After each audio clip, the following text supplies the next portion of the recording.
Ladies and gentlemen, boys and girls, children of all ages, this is the 63rd episode of the Supernova Show. And I am your host, Colton Roberts. I have a little bit of a cold. It's not COVID. It's allergies. Yeah, like a few weeks ago, or like last weekend, a tornado came by and just decided, hey, we're going to throw pollen all in your face, Colton. It's cool. So that happened. And so yeah, I'm having my yearly allergies. I normally have them in like March, and now it's May. So because of how cold it was. But yeah, today it's going to be a good show. We're going to talk Friday Night Titans and some of the other trivia leagues. We're going to do Ask a Contender. We're going to talk about Game of Thrones season 1 through 3. Robert has started watching Game of Thrones. So yeah, that's good. So we're going to watch season 1 through 3. I will not be bringing up any comments during that because I don't want to accidentally spoil Robert of anything.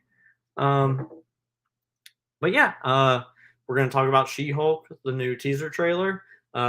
Do Kenobi predictions because the first 2 episodes of Kenobi comes out next week. Yeah, it's going to be pretty exciting. And I'm going to go ahead and bring out our main man, Mr. Robert Kastner. Hello, I got a tail. You know what that means? No? That means I've anamorphed. Oh, you ever used to watch that show, Animorphs? Well, all right. So I read some of the books. Is it the same thing? I didn't read the books, so I can't tell. So we're two halves of the same coin. Behind the scenes, everyone. If you're typical Supernova Show heads, we're a little late today. And the reason we're a little late is because it's been a long week for me, especially a long day last night. And I fell asleep after work. And I woke up to a link, and basically, hey, where are you? And where I was on the couch, with a cat in my lap, dreaming. And that's why we're here today. Yeah, I understand completely. Like, this is my second week working from the office. So it's been very interesting. Like, it's been exhausting. Like, yeah, it's definitely different working in a more structured environment than it is working from home. I honestly don't know how.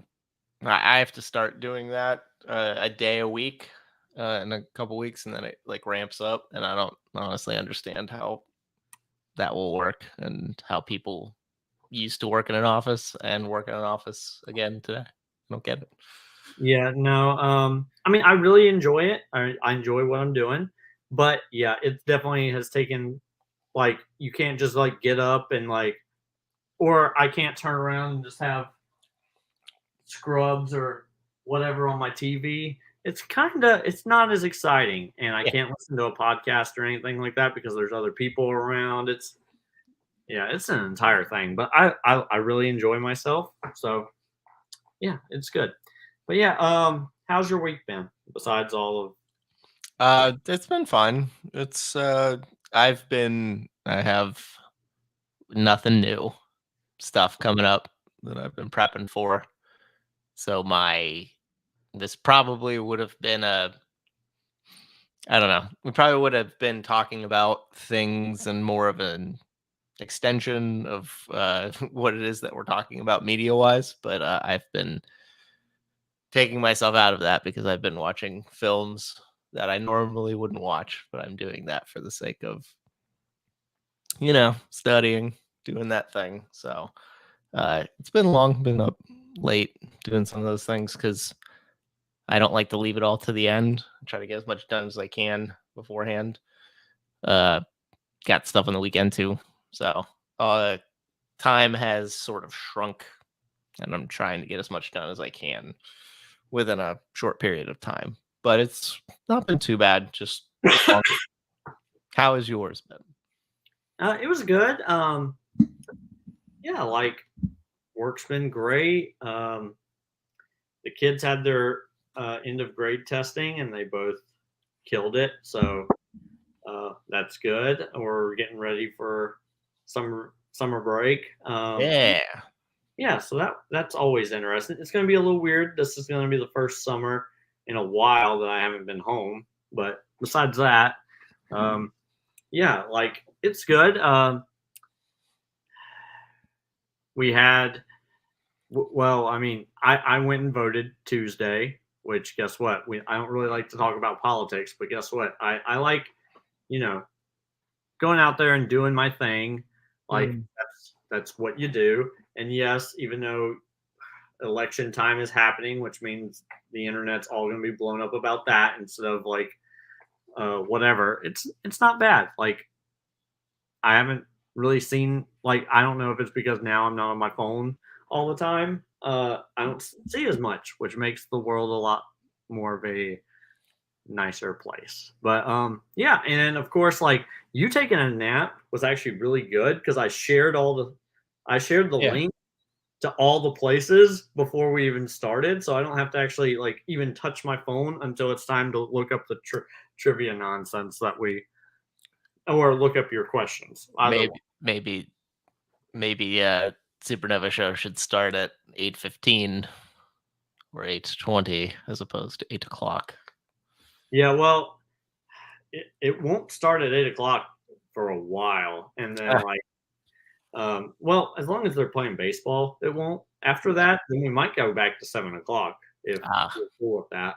I mean, if you prefer this, that's No, fine. I like the earlier ones, everybody.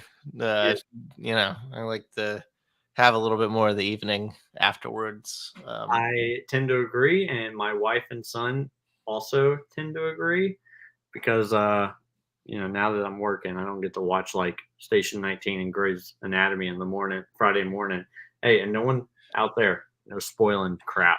If I see your comment, because I will, because it's gonna pop up, and I'm gonna be really mad. So don't be spoiling stuff. At least I can filter the ones that would spoil stuff for Robert, but don't be spoiling stuff for me. But yeah, it's been a good week, and can't really complain. Colton, as a person with kids, can I ask if you're going to watch Chip and Dale Rescue Rangers? Okay, so my wife told me about that. She was like, there's a new Chippendale movie? Yep. And I immediately thought of male strippers. So, I was watching Dan Merle's review of this, and Yeah. he said when his mom used to go buy videos from the grocery store, the joke being that that's usually the only place you could go buy them early when he was growing up. He asked someone if she asked if they could get the latest Chippendales uh, movie, and somebody there recognized what she was talking about. And he goes, had somebody not taken pity on her, his childhood would have been a lot different. Yeah, so I was like, no, but it makes sense. Like I was like, she was like, what do you think I'm talking about? I was like, there's been what, two Magic Mike movies, and they made a lot of money, so it would totally make sense that she would be talking about that. I know she went and saw the first one. She saw all the 50 Shades movies. So like that is totally in the wheelhouse. And she's like, no, the little chipmunks, the Yeah, Disney thing. It's gonna dude's be on. named Chip because the chipmunks. Yep. And I was just like, okay, cool. I've heard really good things, Yeah, like cameos galore. oh, that's interesting. Apparently, when you watch it, the comparison was he'll be like Leonardo DiCaprio in Once Upon a Time in Hollywood, where he's watching himself on the TV and he's like pointing all the time because Yeah. you're just gonna see people and characters like all the time flashing up. And I was like, oh, that's awesome. And I watched. I have all the late night shows. I'm subscribed to them on YouTube because I don't watch them regular. I just watch the clips. And they had John Mulaney and Andy Samberg on hosting Kimmel because Kimmel's gotten COVID again. This is like 2 times in 3 weeks. So that they were hosting and being guests, and there was the simultaneous thing. And every time they would bring up Chip and Dale, they'd be like, the new Chip and Dale Rescue Rangers movie coming out on Friday, not in theaters. Basically, like digging at Disney, like we could have made more money, but you decided to keep costs down by just making it a digital release. but I heard really good things, and I used to play the And NES. I will probably end up watching it. Yeah. But I don't know if we'll watch it this weekend because tomorrow the boys also have baseball, and then me and them are gonna. Yeah, where that tornado happened that weekend. They decided to, not make them play in a tornado. It totally makes sense. Boo. Kids Boo. today are Yeah. so spoiled. Yeah, so they have to play it tomorrow, and then me and the boys are gonna start practicing soccer. Yeah, so I like it. yeah, I think they'll be really good at it. Yeah, so but yeah, it was good. Let's go ahead and we're gonna move on to asking a contender. I have 4 questions for you. Okay. So I'm hazy from just waking up, so we'll see how this goes. since I have 4 questions for you, Yeah. we're gonna have this segment twice during the show, before the movie trivia report and then after the movie trivia report. Pick a number 1 through 4, and then I'll ask you, and then pick another number 1 through 4 later, and I'll ask you the second one. And then the next 2 will be for next week. Okay. We will go with lucky number 3 today. Okay. In the category of Wizarding World, they're all Wizarding World there, folks. What is the first Horcrux that is destroyed?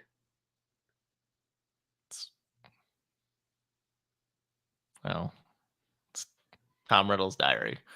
That is correct. Yes. See, Sorry, it's one of those things. It's like every time somebody asks a Horcrux question, it makes you think, because somebody once asked, "What's the first Horcrux that appears on screen?" And people are like, "In which movie is there the first Horcrux appearing on screen?" And everybody says Chamber of Secrets. They're like, "Nope, it's Harry Potter and the Sorcerer's Stone, because Harry's the Horcrux." Spoiler alert, everybody! And you're like, "Oh, that's so stupid."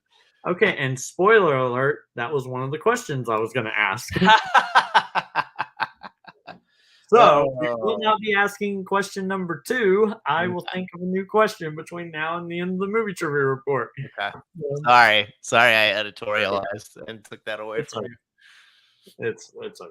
But I had a question in a classic from last week where they asked what was Doctor Strange's second appearance. What movie was it in?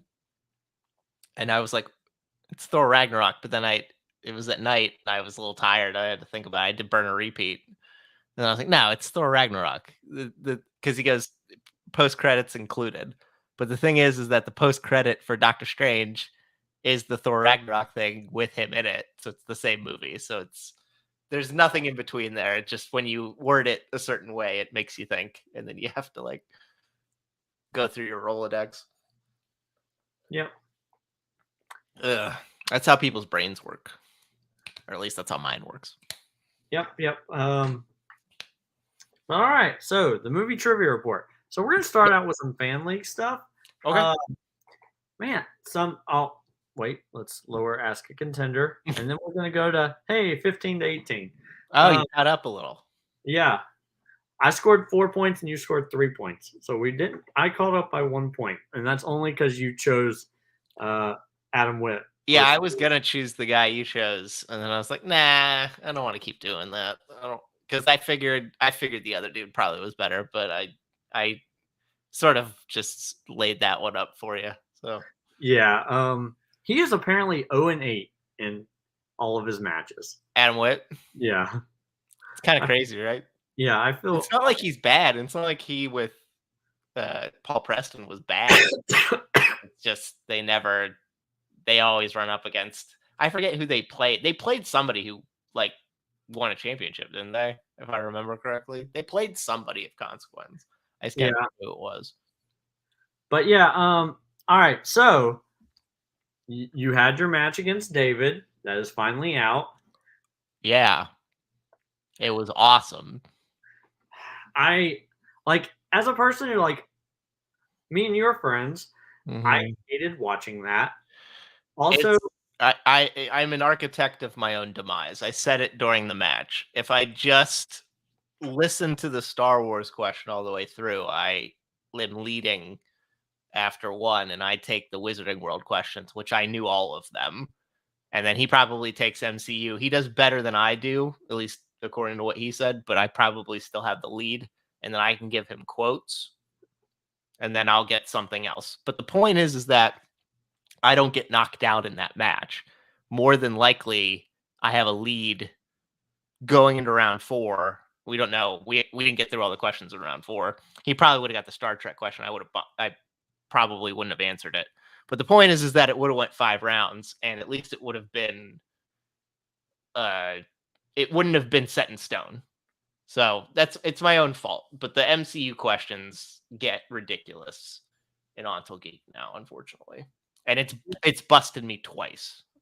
Like, it's a weird thing. Like, I have a question. Since this is a behind the scenes thing, would Joe have still did his open mic thing if you had won? Yeah. Okay, so that was I had so in the chat we had to David and I gave our choices for like what we were going to take out from rounds 2 and 5. I gave that to Joe. And then we all 3 gave what we were going to take out to Scully, who wrote that match. So it was going to happen regardless. But I had to be cognizant of 2 sects of what could be categories, which stunk. MCU is in both of them, though. Honestly, it would have made me really mad, like watching that match if you had won and then turned around and had to defend it. At least I would have won the title, though. They wouldn't be able to take that away from me. But it would have, in the context of the thing, you would have only had it 45 minutes or one day in actual release time.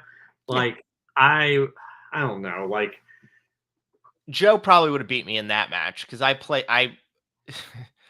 we were talking about it internally, and they mentioned, people I was talking to mentioned that the round 2 was ridiculously deep cut. And I was like, okay. But I haven't watched it because I'm still smarting from my match. But I watched it and I did pretty well, but I'm pretty sure Joe would still beat me. And the funny thing was, if that had happened and played out that way, I would still have a better record than him. Because we both have the same record. The difference is that he's won the title twice and I've won it 0 times. Yeah, like, that's so weird, though. Like, I will say, it was also weird that David was 1-0 and had the belt. Yeah. So, but yeah, so this 2-0 rather. Sorry. Yeah, like this entire thing was like, now Joe's won that. He now has, I don't know. He has every geek belt. Yeah, as of taping, he had it. I don't know if anything's changed. Like, I don't watch Jote or nothing's happened. I don't watch Nerd Entertainment Network either. I don't give a crap. I was on it and I had a belt twice there, and I don't have it anymore, and I don't know. But no, I mean, the only thing that could be different, which I don't know about either, is we know Brittany and Tyler, which we'll probably get to. Brittany and Tyler's Duel of the Fates were challenging David and Joe for random teams. I don't know the result of that. Yeah, yeah, it's like really interesting. Like, besides Full Metal Geek, he has all the geek titles right now. Yeah, he's really good. I think that's very obvious to everybody. And I've played him, God, I don't know, 6 or 7 times in Geek and haven't won any of them. Like, I kind of hate that we won't see him versus Tuhig. Like, I mean, we might, if Full Metal Geek ever happens. I don't think it will. It's all contingent upon RJ, and RJ's pretty much removed himself because he's got bigger life goals, which I understand. It's just there's no transition thing, which stinks because, as you as I know, we had to test in for that, and I had to test in for that and Full Metal singles, and it was fun to get to play, but I only got to play one. We only got to play one Full Metal Geek match. Yeah, and we both lost. Yeah, I lost at the end. I'm still pissed about it. It's the only league I have a losing. Well, I have a losing record in Warzone now, but it's the only one that I can't do anything about, at least as of this point. No, we were talking about it, and somebody was like, "Joe is just incredible," and I was like, "Yes, but I do believe he can be beat." Granted, David did beat him, but I mean, I think he can be beat by somebody else. Yeah, like My maybe my ego tells me I can do it. maybe 501's Anthony comes from that universe, and then I love that. Like that makes Yeah, me. yeah. I watch that end promo so many times, like all the time, thinking it's so funny that I know it's like him and Bill are the Yeah. fandom team's champion, and he's the undefeated fandom champion, and I'm like, this is the best. It's Like, wonderful. yeah, That's why they do it. It's to make you think about all the possibilities. and then of course, like our parent company here, they released the idea for they're gonna do Team Geek teams, Yep. and like man, I have reached out to so many people to. So hey, if you're out there and if you play in TMG and you don't have a partner, hit me up. I got that Twitter right there. You can totally talk to me. I want to play, and everyone I've talked to was like, "Oh man, we just got a teammate," and I was like, "Well, I probably would have made you lose anyway." So it was like, I think it's capped out now, unfortunately. "Is it?" Just from what I know from talking to inside baseball about commissioners, because they have a certain number that they want to do a certain Okay. round robin thing with, and I don't know if they could take any more teams. So Yeah, I know I talked to Kevin about it, yeah, but so has far, he has he got back to you? yeah. Well, I reached out to one more person, and I'm waiting for that response to Okay. see what they say, but they haven't even. And I know, like, if they play, they will obviously, uh, like, they'll get to play. Like, Well, I mean, if anybody's been active on Facebook and seen who the teams are, it's basically a 3-team race. yeah, And yes, I'm taking myself out of it, people. I'm not an egomaniac. I'm saying that it's basically a 3-team race because Wookiee's in it because Joe doesn't have enough belts. Duel of the Fates is in it because Brittany and Tyler just like to just like to hang that over people's heads. And interestingly enough, Manhattan Project, which usually works primarily in fandom, has now strayed out of fandom to do this, which is Kale Coho and Thomas Scully, which is absurd. honestly, I was thinking Alex and Ryan. That's also a pretty good team. I will say that when we get to that point, Colton, then I start thinking that my team is available to also do stuff. So Yeah, I do think it's funny. Both Anthony and Christina are playing Geek. Like, yes, funny enough, Christina did not know that this was a solely geek thing. yeah, She feels betrayed by yeah. it. I think that's pretty funny. Like, I want to see both of them now. Because it, like you said, if it's going to be like a round robin thing, we will see them play.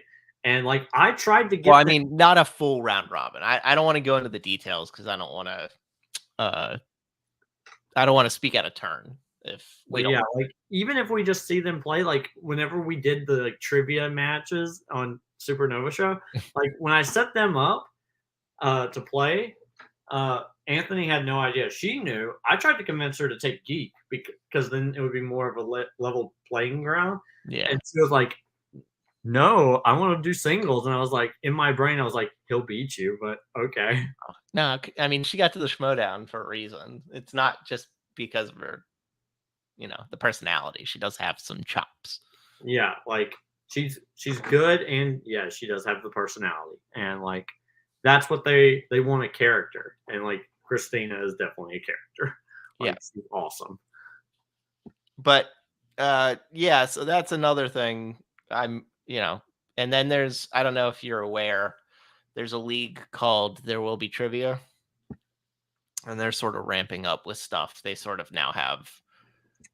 So this is what Aaron said. It's interesting. I tuned in at this point in the show. If anyone might have some pool with Kevin, Oh, if you need a partner. well, look at it. Aaron just coming in out of the blue, maybe giving you a lifeline. How about that? Yeah, I'm about to send you a message, Aaron.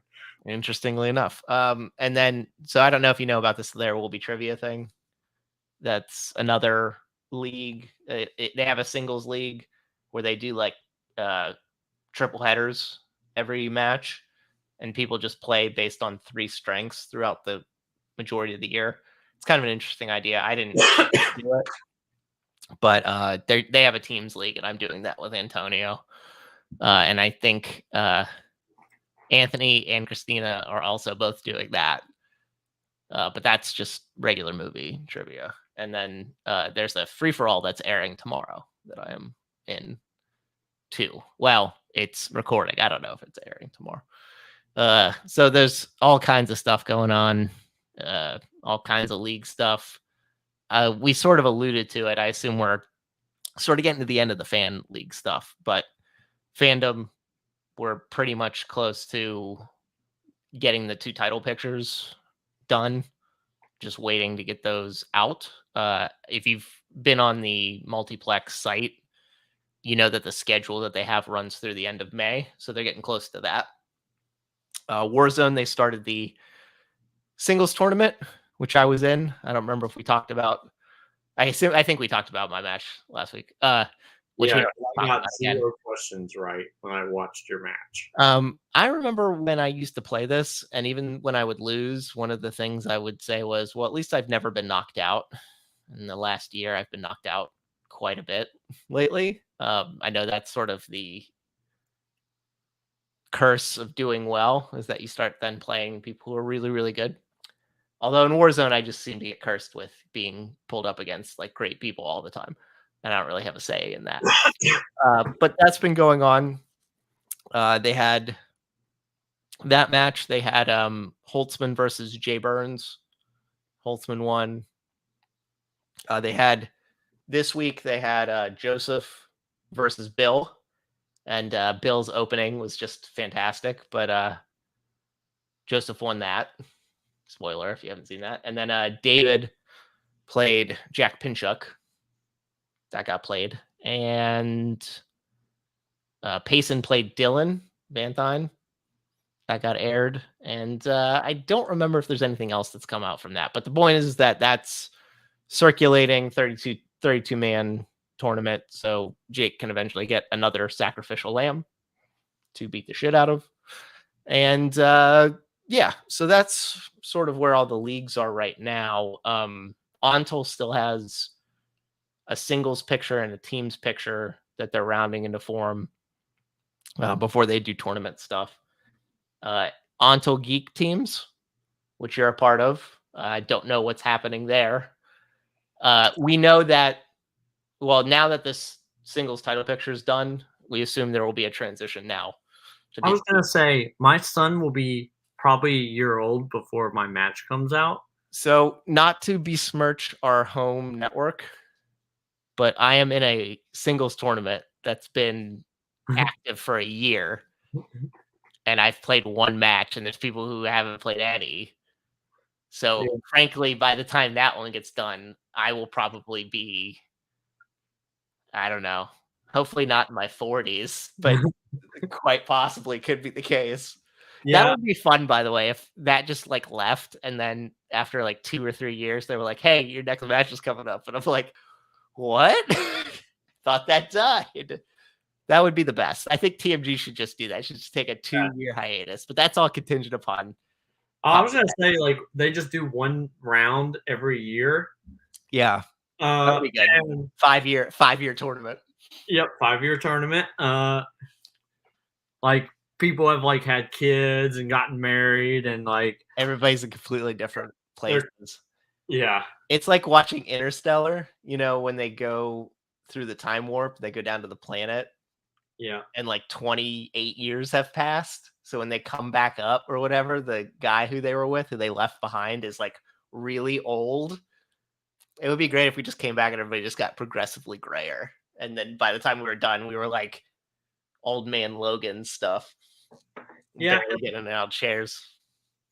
Yeah, at least with this, like since this is the most consistent show with TNG, they will see you grow old as True. as the time goes. Like the people who are watching the tournament, they'll just be like, "Wow, what's happened to Robert?" Yeah, It's but like that Family Guy thing where people used to do the take a picture a day for a whole year. But in Family Guy, he's doing that, but he's also cursed by the spirit from the Japanese ghost movie, The Grudge. And you see him progressively, like, but his progressive gets exponentially worse because he can't sleep. So you see him basically a year after no sleep, and he looks awful. yeah. But yeah, so like I want to play. Like I want to play something that's not serious. Like yeah, granted, I could totally use some Amazon gift cards. So I might study for that. $50 at Amazon gift cards, like the best gift you've ever heard of, honestly. Yeah, that is pretty good. But also, I don't know if that's worth me actually putting the time to study because it's only $50. And I mean, I put in a bunch of time to study for nothing. yes, that's true. As a person who I don't put any time for $0 would require me to put in a lot of time to potentially win $50. If I got paid $1 an hour for how much I studied, I'd have like hundreds of dollars. Oh, I was gonna say like, yeah, no, that's if that was my job, I would do it. I would have the other job obviously to live. oh, I was If gonna that was say a job, I would do it. the max you would make is like $130 a week. And that's only if you don't sleep. Well, I would, but I'm saying that if that was like a side hustle job, you know, like when they do those things where they do announcements, like I wanted to do one where you got paid like $1,000 to watch, was it like horror movies for like 30 hours straight or something, and then like tweet about it or like take pulses or whatever it was and write about your experience. I would do if I could just make that my job, if I could live off that, I would do that. Yeah, there Honestly. was like this contest, I think it was like in Colorado back in the late 90s, where they would do a thing where they would pay you every number you counted, they would give you that in dollars. But once you stopped, that was the end of the road for you. So if you counted to 1,000, they'd give you $1,000. Oh my god. And someone stayed up for like a week and a half to make like 750 grand just counting. And I'm just like, you're on crack. Like I would get to But $750,000 can buy a lot of crack. that's true. That's true. But yeah, like I would get to like 2,000 and get bored. What's the criteria? Like do I have to I can't stop like for 10 seconds. I have to literally just keep going. Is Yeah, that what like it is? so you can't like stop to drink or Oh, eat okay. or urinate or anything. You're just Can I counting. wear a diaper? I guess you could. Oh, well then, yeah, I would. But I think I would eventually kill at this. I guess eventually you would stop putting stuff into your body, so stuff would hopefully stop coming out. Mm-hmm. So If I do, I have to say it super clearly. Do I have to say numbers super clearly? Like if I'm just like 1, 2, 3, 4, like if I did it that way, would that still count? I mean, I guess. Oh well, then yeah, I would kill at this. Because I think it takes you a million seconds is 2 weeks of time, Mm-hmm. and then because the person who did the contest, they were like, yeah, it would take you 2 weeks to get to a million. It would take you 40 years if you wanted to count to a billion. Mm. And because that's a billion seconds is 40 years. I'd be happy with like 100 grand. Yeah, yeah, that'd be good. Like, Yeah, if I did that and my wife did it, we had 200 grand.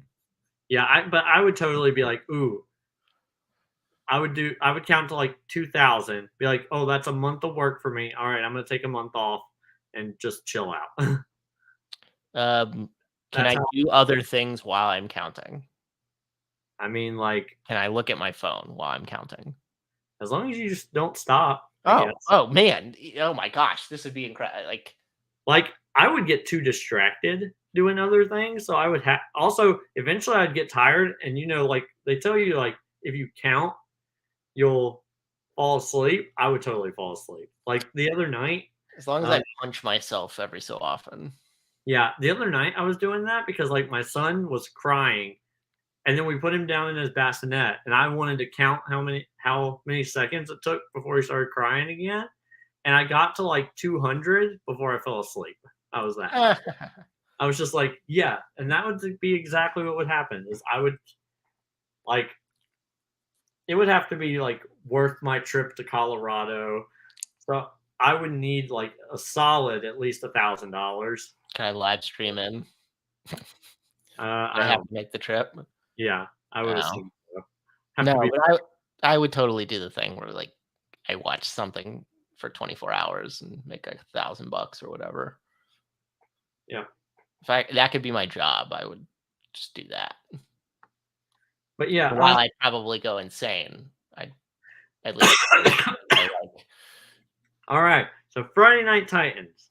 yes. The Wildberries versus Jay Washington, but Mhm. Jay Washington gets 2 points for every question he gets right in round one.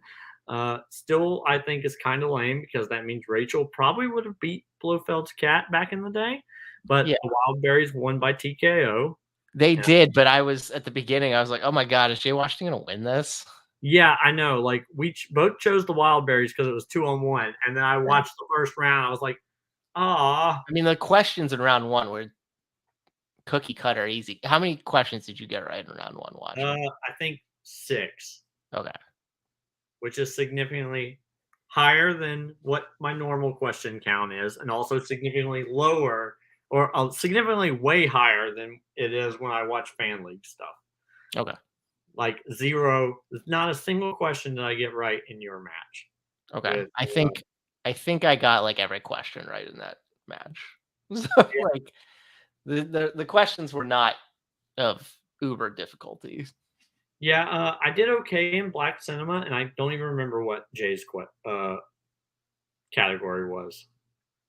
Uh, he did Matt and Ben. Yeah, and I did okay in that too. Yeah. I don't think I got anything right in round 3. I don't remember the round 3s. Yeah. So and then Smets beat Saul by TKO as It was well. a dumb at this point, Saul or, Smets is like Sam in that I don't expect him to get anything wrong ever. Yeah, and then like him and Mike are gonna play next week. I'm picking Smets already. I'm just telling you. Yeah, man, I don't want to pick the same thing as you, but it's dumb not to. It's dumb not to. Yeah. I Yes. mean, It's got. he got a question wrong, but then he challenged it, got it right anyway. Yeah. I mean, I understand he does have a He has a horse, and then which he has a pet wolf. I've heard the wolf one, and I think I've heard that he had a horse too. I forgot at the time, but I do take like Saul's motivation. He's like, that's a mode of transportation. That's not a sidekick. it's a good if you're gonna have an argument, that's a pretty good argument. Yeah. Yeah, I kind of agree. And then we see in the last thing, like our, he's appeared on the show. Uh, Thomas Harper is retiring and vacating the Star Wars belt. Yes, what'd you think about that? I was waiting for us to have the I platform. I hate it. I mean, I understand because it's family. It's the Goes same. out undefeated and untied. Yeah, like I I understand. Like I have a family. That's essentially the when I found out my wife was pregnant was when I decided I was retiring. Mhm. Like I knew for a while, and I knew, hey, if I lose to Antonio, I'm retiring because of this. Of course, I couldn't release that information on the internet, but uh, yeah, like I was just like, hey, I'm gonna be done if I lose my next match. and it was because of like. So I understand completely. Like if you don't have the like, he's an army man as well. Like it's not like he has so many things, and he's got two uh daughters, and Did Aaron. somebody join our stream? Yeah, Aaron just broke into our stream. Oh, bring him on. Oh, you're doing that for me. What's up? Hey. Aaron. Never Live update. I told you somebody might have a poll with Kevin. You're in. Okay. Hey! Look at that. Hey, Hey. watch. I'm How's not it going, used to guys? there being a ding when we do the streams. I was like, oh, somebody's here. Yeah, when I messaged him a little while ago, he was like, I thought about just breaking in, and I was like, that'd be pretty funny. Do it. Yeah, I love it. It breaks it up, breaks up the 2-man game, becomes a 3-man weave. Like it. Yeah, I specifically didn't mention that on stream that you might do that because I thought, if he does it later, it will be. I want to see Robert's reaction. I was so thrilled. I'm very thrilled right now, honestly. Yeah.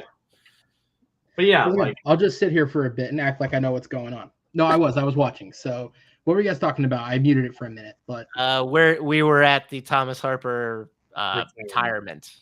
Oh, we'll finish what you were saying first. yeah, like I understand. Obviously, like I have 3 sons, and like I told Robert, I was like, last year when I retired from TMG Trivia, it was because my wife was pregnant, and I knew I was not gonna like I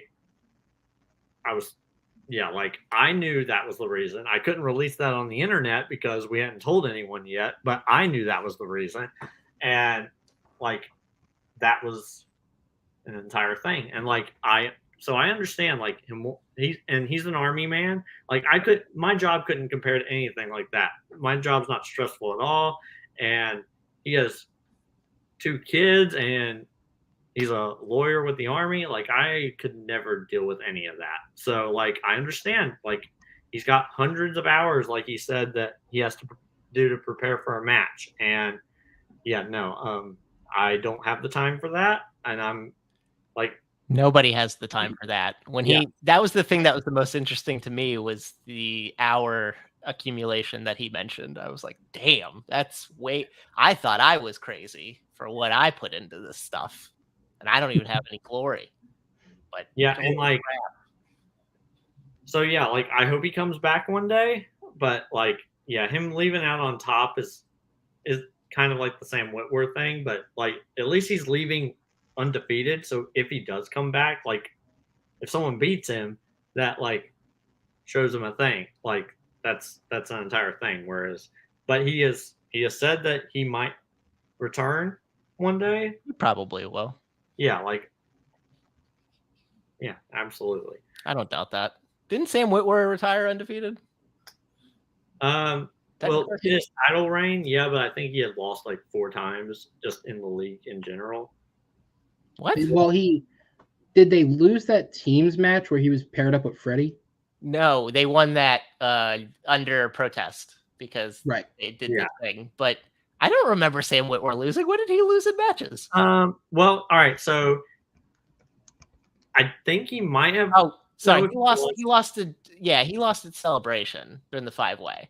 Yeah, I sort of don't count that because apparently he was on the circuit for like 3 days straight, didn't sleep or something. So I don't really count that one against him. I think that's the only time he like lost. Yeah. I'm just trying to think.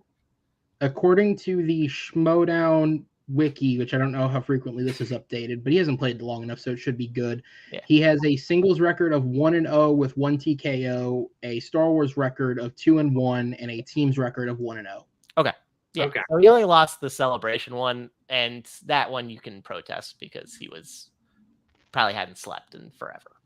So yeah. So he did technically go out on top, but he never defended winning the title. Although if I looked that miserable after winning, I probably wouldn't either. Yeah. Oh, you got Darth Maul to voice and Rebels. This pales in comparison or whatever. Or Darth Maul and Solo. Yeah. So you don't need that stuff anymore in his life. Yeah. The only with Harper, it's understandable. Like family has to come first, especially because it's not like the Schmodown's at a place where they can pay you full time for your participation. Like it's just not. So It makes 100% sense. I thought the only thing that was weird about it to me was how, not on his part, but on the show's part, how kind of afterthoughty it felt, because it came right at the end, and then it wasn't even the final thing in the video. They stuck a setup scene after it. Yeah. So it just felt like it was dropped in like a bomb, like, yep, that's happening, and forget about it and move on. Which has kind of been how Star Wars in general has been treated this year, but that's a whole other thing. I know. It's like when Sam retired, there was a whole special. It was like a LeBron James special that we had to have to make sure that we knew that Sam was retiring. Or it's done at the end of a match, after somebody's lost. And you're like, yep, I'm retiring. I'm like, okay, we get it. This one was just, I don't even know how to, it was a weird aperitif in the entree that was the Smet Saul match, I guess. Or I guess that was like the after dinner sherbet. Right. We had an appetizer, and then we had an entree, and then we had this like palate It's cleanser. like, yeah, then they threw that in, and then they threw in the palate cleanser of like, right, if you're sad, watch Adam Collins try and dance. Here we go. Happy. That was my favorite part of this whole video, honestly. That whole skit was just fantastic because, yeah, he really is the odd man out in swag. He doesn't fit from a style standpoint. He fits everywhere else, but that part is just so out of context. It's hilarious. Yeah, I thought that was weird. Like, yeah, the next scene is Oyama and Winston trying to teach Adam Collins how to dance. And I'm like, are we really going with the stereotype of white people can't dance? Yes. And I mean, I understand. I can't dance worth crap, and I am super white, especially compared to all the people that live in my house. But, like, guess what? It's so, like, stereotypical. I mean, we saw Paul Preston do the Peacemaker dance after a match. That looked pretty good. That was good. Yeah. Well, I mean, it juxtaposed. But still, no, it's the best thing that they can do to make fun of. Also, it seems like he probably really can't dance, so it does work for the bit. Yeah. I mean, it would be fun to watch. I've never been around him, been at like New York when they did the live show and hung out with him when they went out, but I would have liked to have seen it. I'm sure I could ask someone who was there and see if there was any dancing that was going on. But yeah, and then of course, we have Friday Night Titans from tonight, which, yes. Robert, did you get the chance to watch the first act? No. Okay. So, I don't know if you want to talk about that. Inform us, Colton. Okay. So they did kind of more of that, like Adam Collins and Paul Oyama came out, and then with Winston and Amaru, and of course, Paul, Amaru, and Winston all look cool dancing, and then Adam is more, he's white, so he doesn't look cool dancing. And they played the Real Rejects. And I will say, like, me and Robert have been doing a predictions thing. So far, it's 15-18. I am, like, super losing. But, man, the first round, that's super. The Real Rejects, they did really well. Like, I was They're watching. Better than that you think they are, always. Yeah, like, I was watching. I was like, oh, my Lord. Like, and the questions got easier. Yeah, like, they ended up losing the game. But I was just like, they're doing so well in round 1 and round 2. They threw it away in round 3. But I haven't seen the match yet, but with all respect to the Real Rejects, because they're some of the most entertaining guys in this for sure. And I met them briefly a long time ago, and they're very, very nice because they did a battleground match way back in the day. Yeah, it was fun. Matt got to meet with them in person and convinced them to do it live and in person, so it was pretty cool. But if Adam and Paul didn't beat them in this match, everything that everyone has ever said about a super team not working needs to take that back and point to this team, because they were set up against the Real Rejects to win. Let's all be real here. So the Real Rejects were lambs. They were lambs to a slaughter. That's all this was. Yeah. But they held their own, apparently, as well as can be. I mean, one of them pissed on stage, or pretended to. So And we never talked about when Rue came out and he did the kid and play dance with Winston, which makes me now want to hang out with Rue so that I can do it because I know how to do it. And yes, I am white, but I do know how to dance. I take pride in this. I was very excited when that opening happened. Well, you come to North Carolina, and then we'll all meet up in Charlotte and hang out. Okay. Because, like, we'll think about it. I have been trying to, like, figure that out. Like, but, you know, the time of year or the times that we be living in still isn't great for, you know, people interaction. So, like, yeah, no going anywhere yet because, you know, I have a newborn. So, like, I have, like, so many plans now that I get paid vacation at my new job that I'm like, ooh, I want to do this. And I'm like, ooh, I don't want to fly anywhere. People are going to sneeze on my son's face and I'm going to punch them in the mouth. Or they'll come up and be like, oh, look at the baby. And then I'm going to punch them in the face. Because I don't know you. Why are you touching my kid? But yeah. It's nice to know that having children turns you into Liam Neeson, apparently. Yes. Yeah, it does. Just preemptively take them out. I don't like people touching me. Why in the world am I going to let some stranger touch my children? Like, yeah. If this happens, then you get to be infamous on a video somewhere. Somebody will show about you getting on a plane and having a terrible tussle on Delta or wherever the hell. And then somebody at the airline has to make an apology. And then it becomes a big thing for 2 hours. They'll do it on United. They've gone through enough. Yeah. Well, I only fly with American. So there you go. Oh, there you go. They can handle that PR. They can. Yes. Yes. You can talk to Mark Cuban. Yes. But yeah, and then they had the Star Wars match, which me and Robert already talked about. That we diverged. Yeah. But to be honest, I did it because I just didn't want to keep picking the same thing as you. I figured you probably were picking the right person, and I just was like, no. Yeah. So I picked Travis Fishburne. He chose Adam Witt, and now I've caught up 1 point. Yes, I was happy about that. I've toyed Aaron of just, drafting off his the whole way just so I can win. Yeah, that's the reason why we make him, now that he's winning, he has to choose first. So the main event of Friday Night Titans was Collins and Oyama versus Irwin and Nick Harley, which they were like, oh, this is the first time a team has ever had to play twice in one night. And I'm just like, okay, cool. I don't know what's happened because I got to that point in the thing and my integrity got the better of me. Colton's got integrity.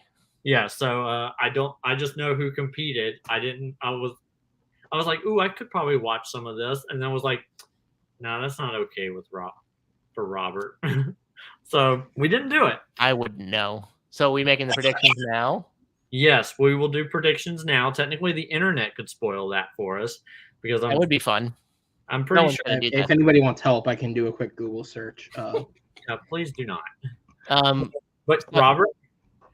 So I'm going to do the math. So one team has 2 former singles winners in the Schmodown, and one has 1. Well, all right. So the team is Coast to Coast has 2 singles championships. No, I'm not counting like Ethan Law. No. I meant they've had 2 individuals. Yeah, and I know Nick Harley's won in FCL. Right? Yeah, and the appointment has 2 singles championship and an FCL championship. That means nothing to me. I'm gonna go with Coast to Coast. Okay, man. I mean, I don't want to tie the. Okay, I'm gonna choose the appointment. Okay. So I'm gonna put that down, and I'm gonna regret that almost immediately as soon as the podcast finishes, and I go finish the match. Okay. If you wanna giggle with glee at making this decision when appointment wins, you can do so. I'm still gonna have a 2-point lead, so it's fine. Yeah. You can play risky now. I can. Yeah. I mean, it isn't a big lead, but it's like 2 Friday Night Titans worth of leads I have right now. So. True. Yeah, and we both chose Smets earlier because I wasn't willing to be ballsy and choose Mike. Aaron, do you think my comparison was? I think Smets at this point is basically the Sam of Inner Geekdom, where if he misses a question, I'm shocked. Is that sort of a fair comparison? Do you think? Yeah, I'd say that's a fair comparison. Obviously, I mean, Sam had the free for all, which admittedly those were slightly harder questions, but there we saw. Oh no, he definitely bleeds. It's just yet to happen to him in a match. I think right now, because Kevin hasn't missed a question since he came back, has he? Oh no, he did. He missed the one with the horse. But other than that, does that count as a miss now that they've scrubbed it? No, because they challenged it, right? And he got right. They scrubbed it, so technically not. Okay, so yeah, I don't believe he's missed a question. No, he meant the multiple choice ones, right? Yeah, I don't believe so. He did. Think of one offhand that he would have missed. But he did it for the gum question, with the Rocketeer. That was the only time he hasn't got full PPE. But like, I looked at him when he talked about like, you know, where he's playing Mike in the final, and I'm like, right. I don't want to bet against him because I just don't think he's going to miss a question. I've seen Mike miss questions, so that's fair. No. I think if anybody's going to kill his streak, I think it is going to be Mike. Yeah, because I love Parker to death. I had nothing but love for that guy. I don't know if he's quite there. Obviously, we saw Saul's not there. Rue's really good, but Rue just lost to Saul, so theoretically, he's not there either. I think if Mara came back, I don't know if Mara could pull off what Smets has. Like if she came back into the picture randomly all of a sudden. I think Mike is the only person conceivably that could beat him, but you're right. Kevin hasn't cracked yet in 2 matches. And now, granted, we do have Dan has a number 1 contenders match that he has said he is probably going to use an IG, which I think that is interesting. Like if he dedicates like the next 6 months to just IG, he's going to win the belt. If Dan was smart, like if I were Dan and my thought process is let me run into IG, I would get them to give me a softer match first before I go use that number 1 contenders match. Because here's the thing. Obviously, now that it's in person, availability plays a lot into it. But if you are going for a number 1 contenders match, I hope it's not Saul again because he's had 3 of them technically. But it's going to be a Saul, or it's going to be a Mara, or it's going to be a Parker. And even though Dan is good, I just think in terms of the sheer deepness that you need to know for that category, like for the league of IG, I think it would be a safer bet for him to play someone on the lower scale first and then cash in that number 1 contenders match. And at least you're going in with a win under your belt, even if it's against a lower tier competitor. Because let's be real, even the lower tier competitors that are still around aren't, super weak. Like for, to go with someone I know, like Jesse Swift is 1-3 at this point, but it's not like any of his performances have been just outright horrible. How are you even doing this? It's just mostly unlucky. So you can play the Punisher. Oh God, not again! No, don't do that. Or Brandon Ham. Or Brandon Ham. Actually, Lomas wouldn't be a bad call because he did better than I think anyone thought he would. Yeah, I was thinking that. Is Moose Haas still kicking around? Because I think that would be a pretty good one too. I don't know if he's in Cali is the only thing, so they'd have to bring him in from out of state. That's fair. Okay. Because his accent just tells me originally from the north, but I don't know if he's still there. That's fair. Okay.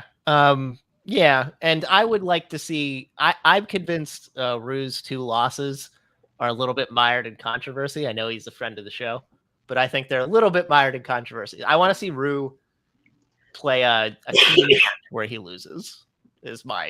Is sort of my argument. So I think Rue has the capability to get there, but I'm more in your wheelhouse there, Aaron. I think Mike is probably the only one who can stop Smets in his tracks. Yeah. Maybe if Rachel came back, I guess was also a possibility. But other than that, no. At this point, I don't know if she wants to, because the way that the comebacks have been going this season, that's a lot to live up to. It's true. Yeah, even in her own home. Yeah. All right. So we're diverging here, Colton. But you don't feel good about it. I do not. Especially I guess I could theoretically go look at the match, look at the ending, and see who wins right now and tell you about it. But do we want me to do that? Are you gonna do that? Just know if your decision paid off right Yeah. here, right now. Yeah. Okay, so This is gonna be great. You're gonna be so happy when you got this right. I know it. Uh-oh. I'm riveted by this, by the way. Okay, so we're gonna slowly update the thing. Uh-oh. And for what it's worth, we're all aware that multiple people have had to play more than once this season, right? This is just the first time they've uploaded it together. That's your fault for letting me pick first. Yeah. I mean, I have to start choosing different than you, or I'll never catch up. That's but true. I also will never catch up if I fall behind. I think if I get to a healthy, 10, I do think maybe at that point I will press my luck, and I will just... He'll start picking underdogs every time just to see what happens. I guess, you know what? Actually, no, it should be the opposite. You're right, Aaron. If I get to a healthy lead, I should just start throwing shit out regardless, because it's not going to matter. But yeah, all right. So that's the end of the movie trivia report. I'm happy for Oyama. It's been a bit rough of a go. I still really think he should have used the title shot on Shazam. Probably. Now how that went, two matches in one night, they would have won. I think they would have won. I would agree with you if he had the choice to cash it in and not have to play immediately. The problem, if these two matches had been recorded before that, because if you said that Rue was in the opening thing, right? Yeah. Mm-hmm. So if Rue's there, that means that all of these had to have only been recorded about a month ago, because I know that's when he was there. So that's the thing is, if there was a possibility that they could have done both of these matches and then said, I want to play Shazam, they'd probably feel better about it. But a brand new team up against the undefeated, potentially two more wins, undisputed all-time team. I mean, if you win, that's a hell of a story. But it is, and you're 1-0 in the champion, which is hilarious. Also, so you're the be like if Brienne had won all those years ago. Yeah. I will say the other thing to bring up, sorry, not to backtrack, because I know you guys are moving on, with the Thomas Harper thing.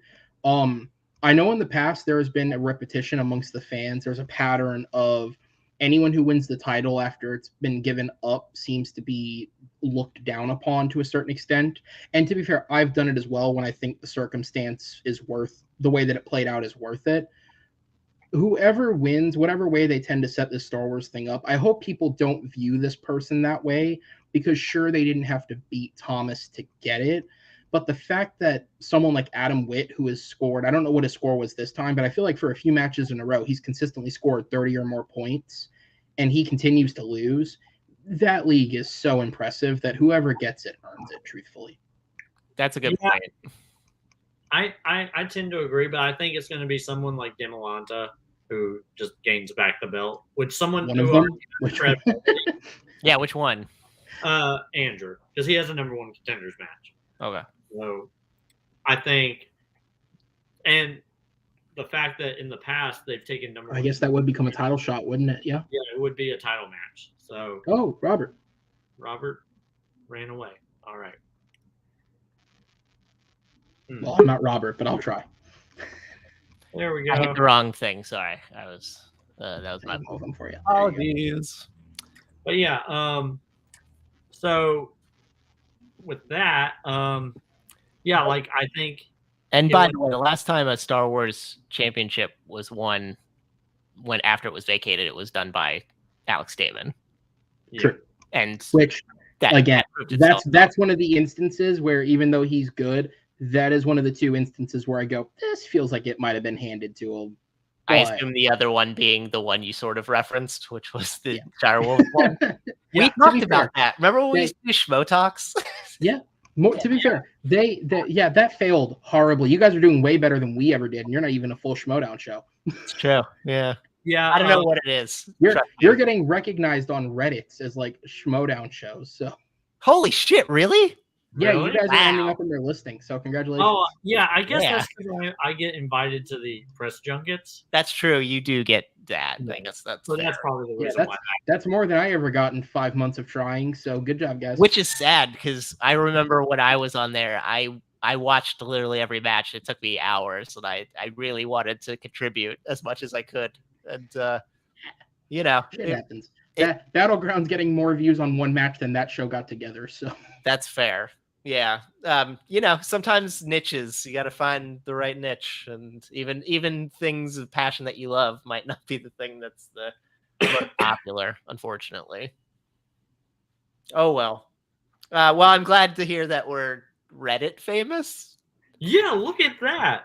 We are yeah, you're in there. right there. All right. Also, because I called the wrong episode title or number last week, they have 61, and last week was 62 because I'm totally a professional and didn't mess that up or anything. Thanks, So, Reddit. according to Reddit, it's going to jump from 61 to 63 for no reason. Because I'm a professional and because I'm not Do you working. need me to edit that for you? I have that power. Well, yeah, it's because at the beginning of the episode, I go, ladies and gentlemen, boys and girls, children of all ages. This is the insert number here of the Supernova show. So, like, I don't put it in the title anymore, but I just put it. So someone has to have watched that to know it was the 61st episode. We should really handle it like that Simpsons episode where they go to the Super Bowl, where they do the thing where they put their hand in front of their mouth and they're like, we're going to the Super Bowl to see the Atlanta Falcons. Everybody knows my favorite team is the Atlanta Falcons. You should do that for episodes just so we can edit that out just in case. Yeah. And like I told Robert, because I'm not working from home anymore, I haven't updated my calendar in the corner of my office. So we're still on April, and it's almost the end of May. What so, is life like back in Just the past? leave it another week and you're golden. Yeah. Back in the past, I didn't have my clock cleaned by David, so I kind of want to live back there a month. Yeah. Sorry to hear that. Yeah, so, That's okay. It was bound to happen at some point. But yeah, so before we move on to Game of Thrones season 1 through 3, because Robert has finally started watching Game of Thrones, so we can talk about the first 3 seasons. Yeah. We're going to go back to our favorite segment of the show called Ask a Contender. Yeah. And hey, Ron, we call this because we can't call it Ask a Champion because as everybody knows about me, my whole shtick is I like to get to titles and lose. That's my deal. That's what I like to do. Hey, you were the undefeated fandom team's champion of the world. It's true. No one can take that away from me. That's right. That's right. You are the only team ever to beat the Knights of Ren. So I know it's when I don't know if I want to put it on my tombstone, but I'll definitely consider it. Yeah. Well, that would be so weird because in like 80 years after you're dead, people will be like, this guy beat the people from Star Wars. Yeah. Actually, it'd be a fun conversation piece for my like great grandchildren. Yeah, that's assumptive that people will remember something that was in Rise of Skywalker 80 years from now. It's true.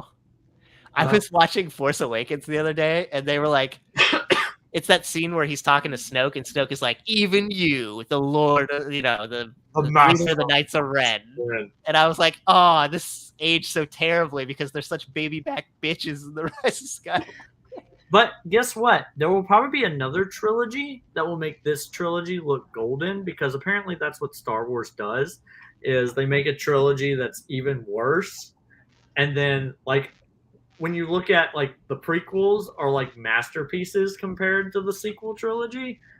And, like, that's something that if you had seen that 20 years ago, that would be terrifying. I like 2 of those movies, but functionally, they have to be the worst trilogy of all time. Like, as a functioning story, it's one of the worst things I've ever seen because it barely connects. Yeah, like I've told Robert, like I saw The Force Awakens 11 times in theaters, 8 times opening weekend, 5 times in the same day. This is ridiculous. How do you? Yeah, that was take a day off from work for that? Yep, I took the entire weekend off to watch Star Wars, and this is when I was single.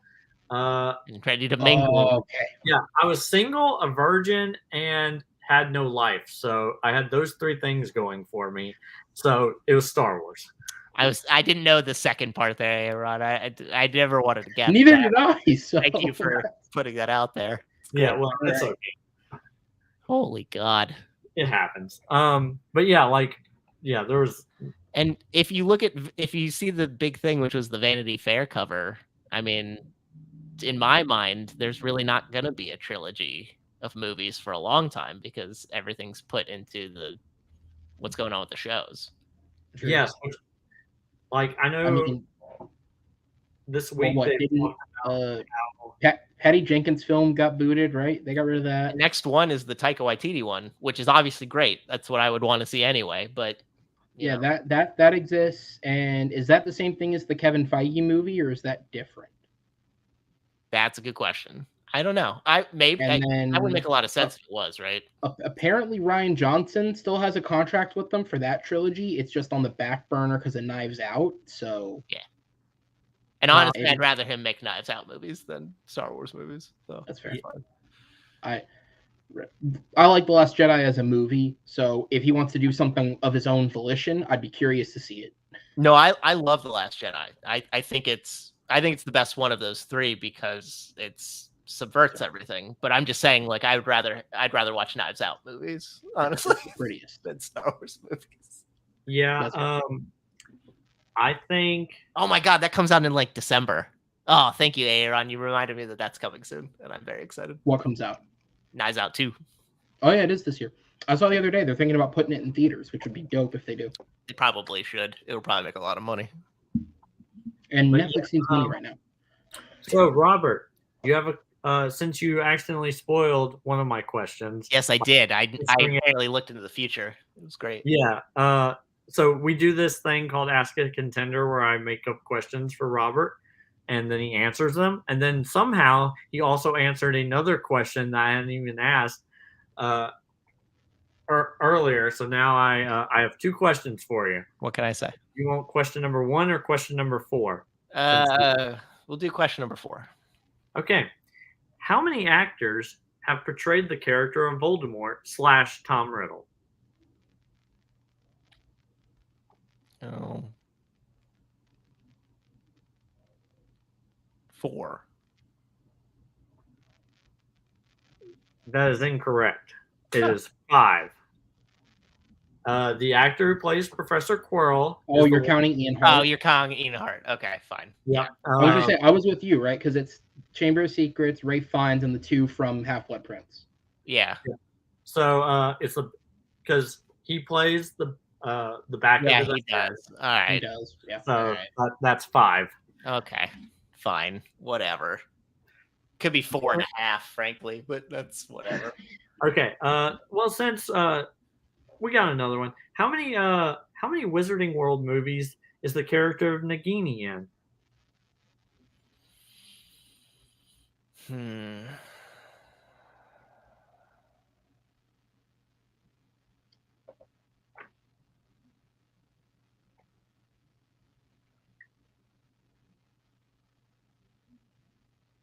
Is that 4? That is also 5. That's also 5. Okay. Goblet of Fire. Yep. Or, yeah. Sorry, that's the one I always forget. Yeah, Goblet of Fire, Order of the Phoenix, the two Deathly Hallows, Crimes and and then for some reason, Human Lady. Hey, Patty Kim is cool, man. Yeah, like, I never saw the latest one. What were your guys? I haven't seen it either, honestly. Okay, I didn't cool. go see it. It's interesting. Oh, that's what I wanted to hear. Okay. Yep. Me and Amaru talked about it, but I can't talk about it without spoilers. He doesn't That's want to what I've spoil heard. it for me. Yeah, so I can't do that. Just like whenever we move on to, hey, Game of Thrones season 1 through 3, hey, audience out there, I can see your comments. I'm not going to put them on screen if you accidentally spoil something from season 4 through 8. Don't do it. So, full disclosure, everybody, I have gotten to the point where Joffrey was poisoned. So I do know that. Okay, because that was the one. Like, I knew you were in season 4, and I was like, if I know exactly what I'm gonna say. Like I have kind of scripted out all my thoughts about season 1 through 3, so I wouldn't accidentally say that you just said. And unfortunately, like, even though I wasn't watching, the internet has ruined something. I know things coming up. I know stuff that happens. Yeah, and of course we have like House of the Dragon coming up in August, which they had to get that out there before the Lord of the Rings did their thing, which I don't know how I feel about that. Oh, Colton, you're so sad about it. Yeah, because like I don't know how you feel about them putting it out first or Lord of the Rings existing. No, because Lord of the Rings has been on the docket for like 2 years, and like they didn't have a release date for House of the Dragon, so they released it a week before Lord of the Rings comes out, and I'm just like, why? Also, why I only have so much time for things. Like I only have so much time for things. Like me and Robert were talking about Halo, and I have ran out of time to watch the rest of the. That's one show I had to drop because I just don't have time. I saw episode 1 and just went, I'll come back to this when it's over, which I think it's over now, right? It's over now, yeah. Okay, yeah, so I'll watch it. I got to 6. I didn't hate episode 1 the way like everybody seemed to. It's not Halo, but that was good. I enjoyed it. It's just I told him, I was like, the CG is just like me and Amr awful about that. I never notice bad CGI unless someone points it out to me, or unless it's really, really bad. So I haven't noticed a single thing about Halo. Which we might talk about in something else that we have on the docket.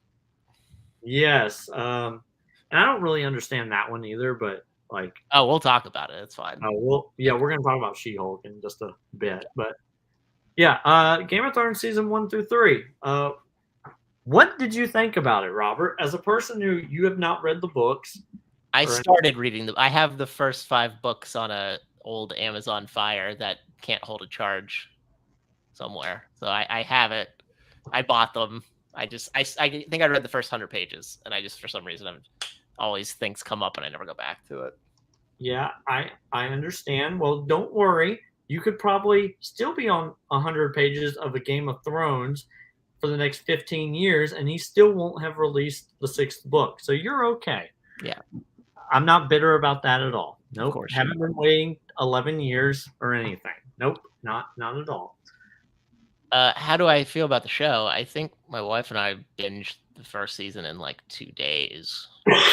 So how I feel about it is I love it. And I think if I were to rank the seasons, I think I would rank them 3, 1, 2. In the first couple, I knew Red Wedding was coming. That's another thing. I obviously know that, but I didn't know who was going to die. And when weddings kept being mentioned, I was like, "Is this it? Is this it?" And then we got to the infamous one. I was like, "Oh yeah, no, this feels right. This feels like it's bad stuff's going to happen." And it was perpetrated by Argus Filch, which is just really sad. He really hated, cleaning up after wizarding kids, and just became disgruntled and just took out his bloodlust on all these people in the Middle Ages. No, it's wonderful. It's a wonderful show. It's been very interesting. Every time, I don't know if you've ever watched the South Park 3-episode epic, where it's basically just a Game of Thrones parody, but it's based around Black Friday and the console wars. Oh, I've heard of this. Yeah, all the kids are trying to decide if they want to get Xbox Ones or PS4s. And it's all based around, like, Randy goes to get a job as a security guard because he's told that if he has that, then he can get in earlier than everybody else and get gifts. And it's basically like the Night's Watch. And, they have like a commander, Mormont there, who has like who's like a scar down his eye. And he talks about these like horror stories about being a mall security guard. And then Cartman always takes somebody over to a garden and talks to him. And there's an old man, like he breaks into an old man's garden, and the old man's like, "Hey, get out of my yard." And he's like, he tells the person he's like, "This guy's going to betray you." He's like, "No, I'm not. Shut up, old man." He's like, "No, that's all he does. He brings people here and he betrays them." The point of this is that they send Butters to go meet George R.R. Martin, so that he can figure out how Game of Thrones ends. And Butters just wants to talk about the fact that there's no dragons and there's a bunch of wieners. And all George R. R. Martin wants to talk about is wieners, to the point where he brings a whole orchestra, a whole chorus, and they sing the Game of Thrones song, but all the words are wiener. Wiener, wiener, wiener, wiener, wiener, wieners. And every time I listen, that's all I can think about. Unfortunately, thank you, South Park, for doing that to me. But the main overarching point of this is, since we're talking about it, is I love the show. My favorite things are the interactions between the scheming characters. Like, my favorite scenes are like Baelish and Varys sitting in the Red Keep, in the Red Room, just like talking about how it is that both of them want to climb up the ranks and they want to do it in completely different ways. And Varys, like, they have this begrudging respect for each other, but they hate each other as well. And all Baelish can really talk about is the fact that Varys is a eunuch, and all Varys can talk about is that Baelish will do anything to climb this ladder of chaos, as he described it. Tyrion and Varys, I love their interactions. I think that's wonderful. My favorite new character from season 3 was Lady Olenna, played by Diana Rigg, who was the first Bond girl to marry Bond. For anybody that knows her, on Her Majesty's Secret Service, she's fantastic. Love her. I like, I like the Starks for the most part. I'm always waiting because I know about what happens to Arya, unfortunately, like things that were spoiled, and I'm just like, I want to get to the point where Arya just starts murdering people, and I know it's coming up, but I just kind of want to get to that. So those are sort of my favorite parts.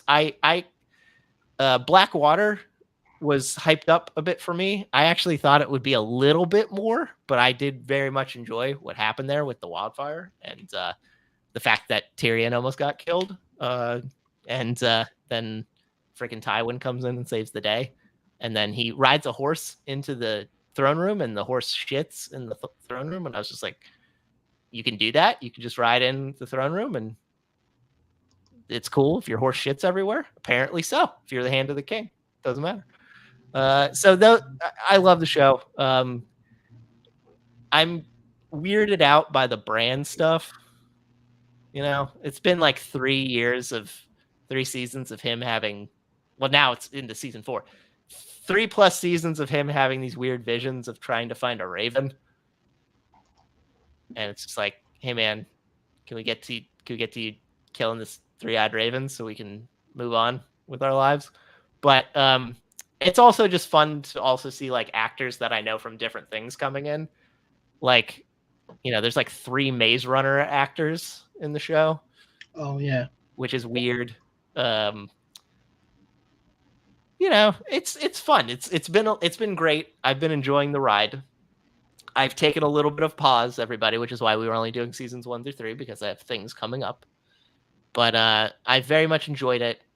I know my wife watches it with me. I know the last scene of Joffrey's poisoning really sort of affected her, because it's really disturbing how he dies. So it's been good. I've been very much enjoying it. I understand the hype for it. I also understand the coming controversies about things that I know are things that have been mentioned and have been shown that never get mentioned and shown again, and people ask about it. I'm a proponent. I used to watch Lost, and that used to come up all the time, of things that Lost, threads that they started to weave and then just disappeared into oblivion. So I know that people get upset at that, so I can understand. But I've been enjoying it. I don't know about your all's thoughts about the first 3 seasons, but I've enjoyed them immensely. Like, I agree. There's so many actors that are in this show that are from other things. Like, obviously, I mean, the biggest is probably Sean Bean. And, like, what's up with, like, yeah, like, there's so many actors from other things. There's also, you know, the Gwendolyn Christie. Yeah. Emilia Clarke, Kit Harington. Yep. Yeah, which I mean, granted, Man, all of them were in Game of Thrones before they were in other things. it's true. True. You're talking about who were in things before this. Charles Dance. Yep. Yeah. Big ups to Alien Cubed. If you've never seen Alien Cube. Yeah, the weird guy in the Pirates movies with the wooden eye. Oh my god, yeah, that dude. I was the- watching that and I was like, that dude looks so familiar. What is? And then they did a close up on his face. I was like, babe, that's the dude from freaking Pirates of the Caribbean. And she's like, he looks like a pirate. I was like, yep. Yeah, and then I mean, Catelyn Stark is Hermione's mom from Deathly Hallows Part 1. No shit. Yep. Oh, I didn't know that. She lasts longer in this show than she did in that movie, or It's true. Yeah, and then Grand. Oh, well, he's frozen. But Yeah. Last You're Crusade. you're talking about Grand Maester, not Lewin, the other one, a Pycelle. Yeah. It's Julian Glover. He's the bad guy in Indiana Jones: The Last Crusade. He's also the voice of Aragog in Chamber of Secrets. is he really? Yeah. Oh, I didn't know that. But yeah, there's a lot of, I mean, well-known English actors Mhm. In this show. So yeah, like it's good time. It's done epically, and it weaves together very well, which is good. Yeah, like I was a person who I watched the first 3 seasons before I touched the books, and the Red Wedding got spoiled for me because book readers knew it was coming, and I was just like, all right, now I have to read these books, and the books are so good, but then it made me like there's stuff in the show that is not in the books, and there's stuff in the books that's not in the show, and I'm like, cool, great.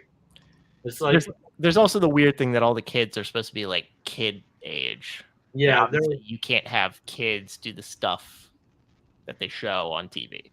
yeah, like it's they're all supposed to be like 3 years younger in the books. So Yeah, fucking Sophie Turner is supposed to be what, 14? Yeah. It's very weird. Yeah, like Emilia Clarke's like Daenerys is supposed to also be like 13 or 14 years old. Everybody's supposed to have gotten their blood, as they call it. I hate that term, but that's what they so like if that doesn't bring an image. Like seeing Emilia Clarke be all naked and stuff, so they had to age her up. That's what I mean. You can't do that with, and right teenage children. It just I don't care how legal you are and how young you look. I don't ever want the insinuation that a 14-year-old is naked in front of me. It's true. I agree. But yeah, like, and then there's the entire thing, like Rose Leslie, who plays Ygritte, and Kit Harington, like they met on this show, saw each other naked in real life, and then were like, I want to marry that person. Yes. Like, that's such like an interesting like factoid.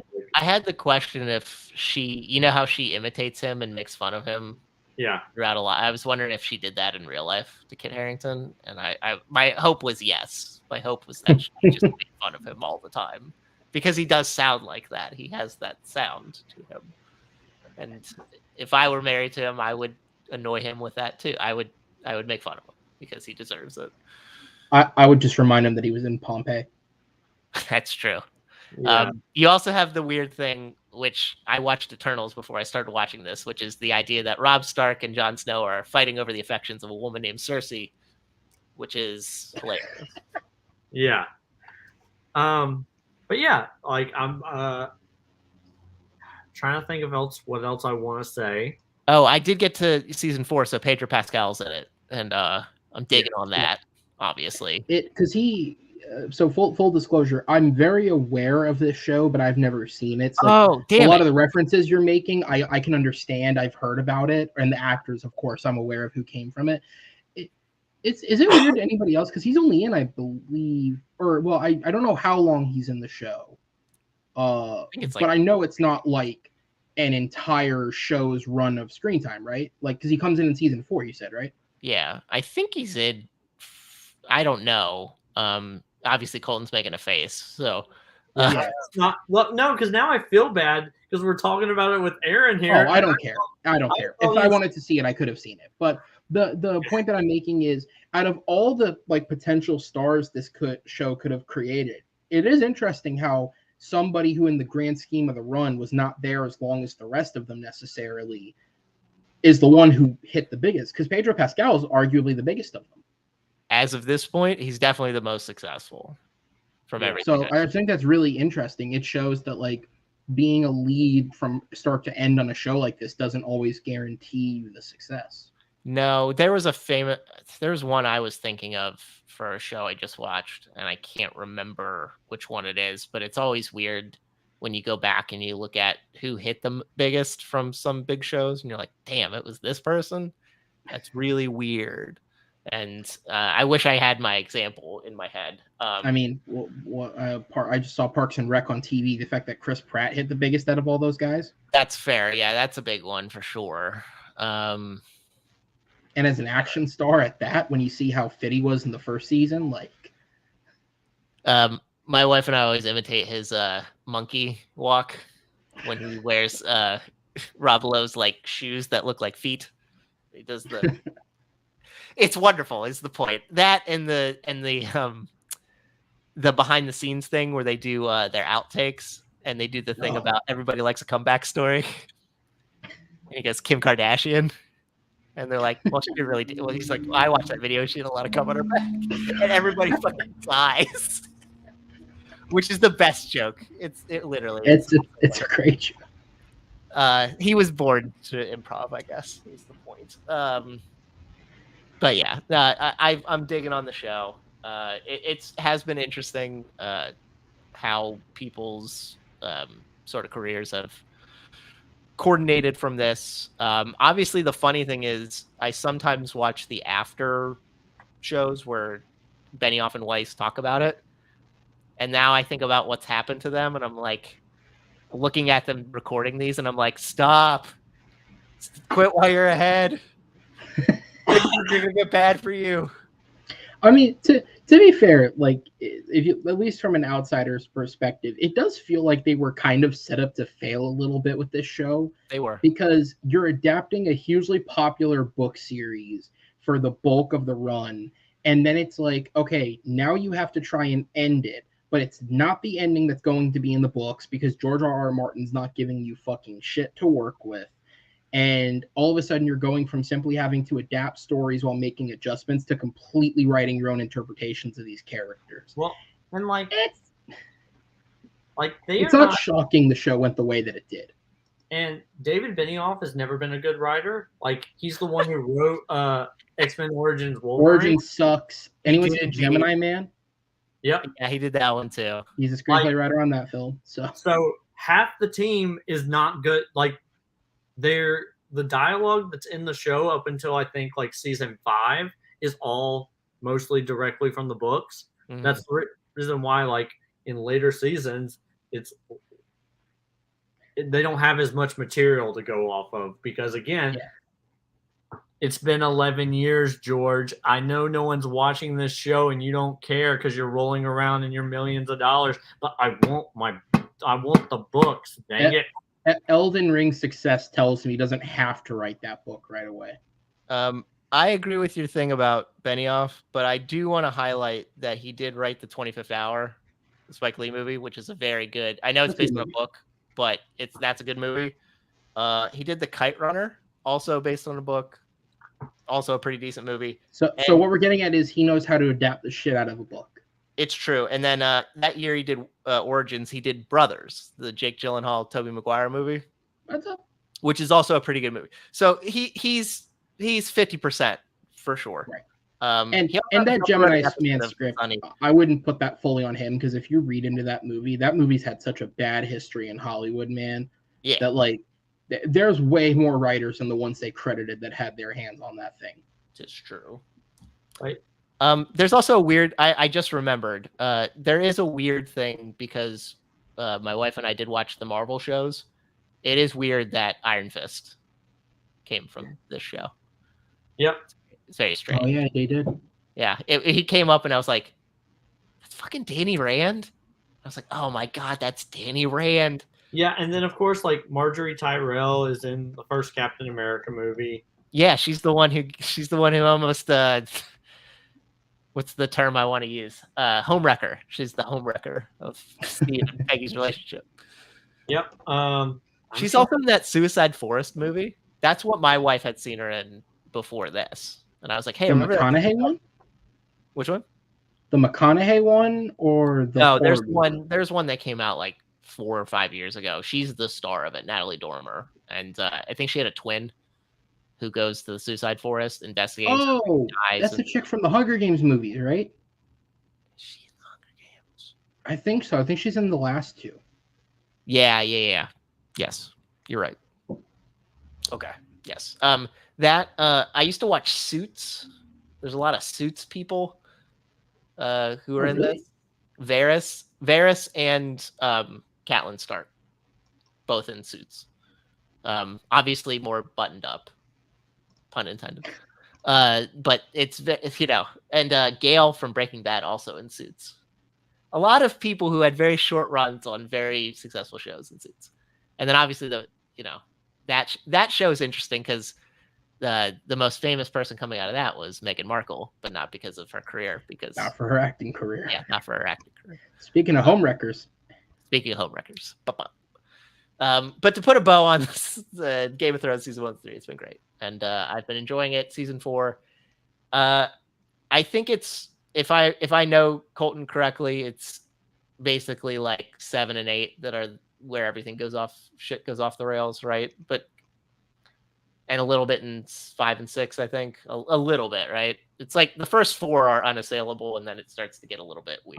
Well, all right. So I'm a person who I really like the first 7 seasons of the show. Okay. It's the 8th season that I have a problem with. I know the 8th one is definitely what people hate. Yeah, but yeah, like I'm very interested to see like what your reaction is in like 4 to 5 weeks whenever we finish all of it. Colton, you could probably be able to direct me to what episode this is, but one of the few things I've seen in Game of Thrones was my dad didn't watch it, but for some reason he happened to have HBO on while one of the episodes from season 8 was airing, and he was watching it. And I remember walking in the room and thinking, did they have any lighting on this scene? What the fuck is happening right now? Which I'm sure was a thing, right? Yeah. Well, there's the infamous one with the Starbucks cup. I'm waiting for that one. Well, yeah. I can't wait for that one. I'm eagle-eyed on that one. I'm waiting for Ed Sheeran. Waiting for that to happen. Aaron Rodgers. Right, so I will say that one happened, and I had no idea who he was, so it didn't bother me. Okay. But in retrospect, does it bother you? In retrospect, I mean, it's still I didn't know who he was when he was on screen, and I'm not a huge fan of him now, but like him, I guarantee if I had known who he was, I would have been like, this is weird. But it happened. Rob McElhenney, I know he's in it too. Is he really? Yeah, because they had a connection. Because the Benioff and White, they wrote an episode of Sunny, right? And they're in an episode of Sunny. I think probably the one they wrote. So they got connected and they know each other. So they put Rob in an episode of Game of Thrones, and he put them in an episode of Sunny. That's it's funny how Ed Sheeran keeps popping up in these types of things unwarranted. Because can I just say, when I first watched the Hobbit films like last year, one of the weirdest moments of all those 6 films is that like real dark ending to Desolation of Smaug to immediately go into an Ed Sheeran song. It's true. It does not fit at all. It does not. I like the song, but it doesn't fit. It's very strange. You are correct. As a person who I am just now learning that he sung that song, that was not the thing I had a problem with that movie. Wow. Yeah. And weirdly enough, I think of all the songs, it's the worst song. I think. Oh, well, for those movies, sure, absolutely, yeah. I'll give you that. Yeah, it's funny because he's like the best singer of everybody who's sung them, but he is the worst song. Yeah, it does not fit at all. He's also, I contend he's the villain of the movie Yesterday. I don't know if anybody's ever watched that movie, but my wife and I'm always like, he's the villain, and somebody tried to argue with me. I'm like, no, he's the shit heel who makes all the bad stuff happen because he's an asshole in that movie. He's the villain. I don't care what anybody says. You could say the villain was the weird time warp that happened that made everybody forget about the Beatles. No, it's fucking Ed Sheeran. He is the only person who ever directly opposes him in any type of way. That's absolutely correct. So he is the antagonist at the very least. I liked him in that movie, but he's not bad. Actually, weirdly enough, he's not bad in that movie. He's just it's supposed to be a trumped up version of him, but I just like to imagine that's what he's like. Colton, have you ever seen that movie? Great movie. Really enjoy it. But yeah, I have no idea what you're talking about. Okay, that's fine. All right. My wife just informed me there's a mouse in the house, so eventually I will have to remember to go put mouse traps out. So maybe it'll be like that movie Mouse Hunt, and you'll have some hilarious hijinks. As long as like I don't forget that they're out there in the morning and step on one. Ooh. Yeah, that's gonna be my problem. That'll be fun. Yeah, or my sons don't listen to me and they let the dogs out in the morning and they step on one. I'd be more worried they'd eat one. Mm. Yeah. Or do dogs do that? Those type of dogs? Well, I mean, they're I mean, I don't know. I think they'd be more inclined to like. You know what? Let them out. Let's see. Let's find out. Accidentally step on it because it's an entire thing. So I'm gonna have to just like because they wake up at like 8:30. I may just have to set an alarm and go out there and check it out. Oh well. All right, but yeah, Game of Thrones season 1 through 3, good times. Since someone talked about bad CGI earlier, yes, I still don't see it. But She-Hulk. Oh my gosh, Colton, watch it again, man. I've watched it like 4 times, and every single time I'm like, okay. Her hair doesn't like move proportionate to how her face moves. It's strange. I will say, for a show that's so far out of airing, I think there's been a bit of an overreaction to it. But no, Robert, you're totally right. It doesn't look natural. Well, no, there's parts where it doesn't look bad, but there's other parts where it looks awful. Like it's not fully rendered. And I'm like it looks like they've just placed the green filter over her face, and it's like trying to keep up with the movement. Yeah, it's Everybody said Princess Fiona and Shrek a little, but it's weird because they have the technology for Mark Ruffalo's, and they've pulled that in, so it looks the same as movie quality. But hers is strange because she's just like a normal tall woman who's just more muscular. I saw a post thing where somebody, I forget where it was, but somebody like kind of put up is on paper, would that almost be more difficult? Yeah, because it's like with the Hulk and Abomination, you're obviously just creating things that aren't real. Whereas with this, you are kind of having to map this redesign to an actual person's body. So is it more difficult technically? I think it is. And I think that sort of shows in how it is that the CGI consolidated with this. So I think that's absolutely true. Somebody suggested they should just found a taller, muscular woman and done like the old Incredible Hulk thing where you had Tatiana Maslany as like the Jessica Walter, and then you have a person you paint who's a tall person who plays She-Hulk. And I was like, well, maybe they should have done that. Maybe that could have worked. So I remember watching the trailer, and I was really bummed out that Mark Ruffalo was the Hulk in it. It's weird because you have to have this conversation about timelines. I hate MCU conversations about timelines, but we have to have that stupid conversation. Yeah, because at the end of Shang-Chi, he's not the Hulk. And he has a cast. And in this one, he's Professor Hulk and doesn't have a cast. So the idea is probably that this takes place between Infinity War and Endgame. Yeah. Yeah, I was thinking the same thing. Like, I thought, where like he transferred his Hulkness to Amadeus Cho, and so it was just Bruce. He was just Bruce Banner. So I thought that was going to be the idea, was he was going to transfer that to her. But yeah, now that it's like, it obviously has to be in between Infinity War and Endgame. unless like he loses his powers during this movie, and because he's no longer Hulk, he is now injured because of the snap. That He was injured in Endgame. He right. had a cast on. Maybe like his Hulkness, because he does have a healing. The Hulk has a healing factor, so maybe once he goes back to being Bruce, it just all rips open again, and he's just like, crap. I think this proves that they probably shouldn't have had that post credit in Shang-Chi. Yeah. Do you think? Because I know they announced this week that they're going to do a Daredevil series on Disney Plus. Yeah. Do you think that since they both take place in New York, that we will see Charlie Cox in this show? If it is, it's probably, if I had to guess, it would probably be at the end.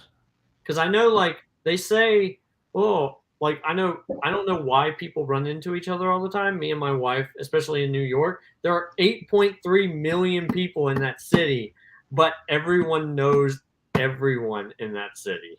Mm-hmm. Like, because they have to know each other. And I'm just like, I mean, I understand. Like, he could have hired, like, Spider-Man could have hired any other lawyer, but it had to be Matt Murdock.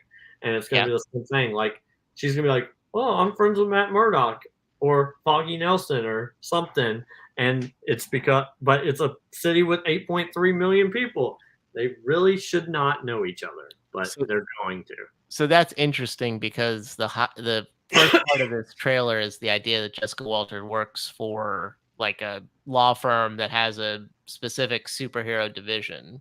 Yes. Yeah. So is the idea that maybe Matt Murdock works for a sect of that, or that they branch out and do like consulting work, and maybe there was a number for this place that Aunt May got that referred them to somebody in New York.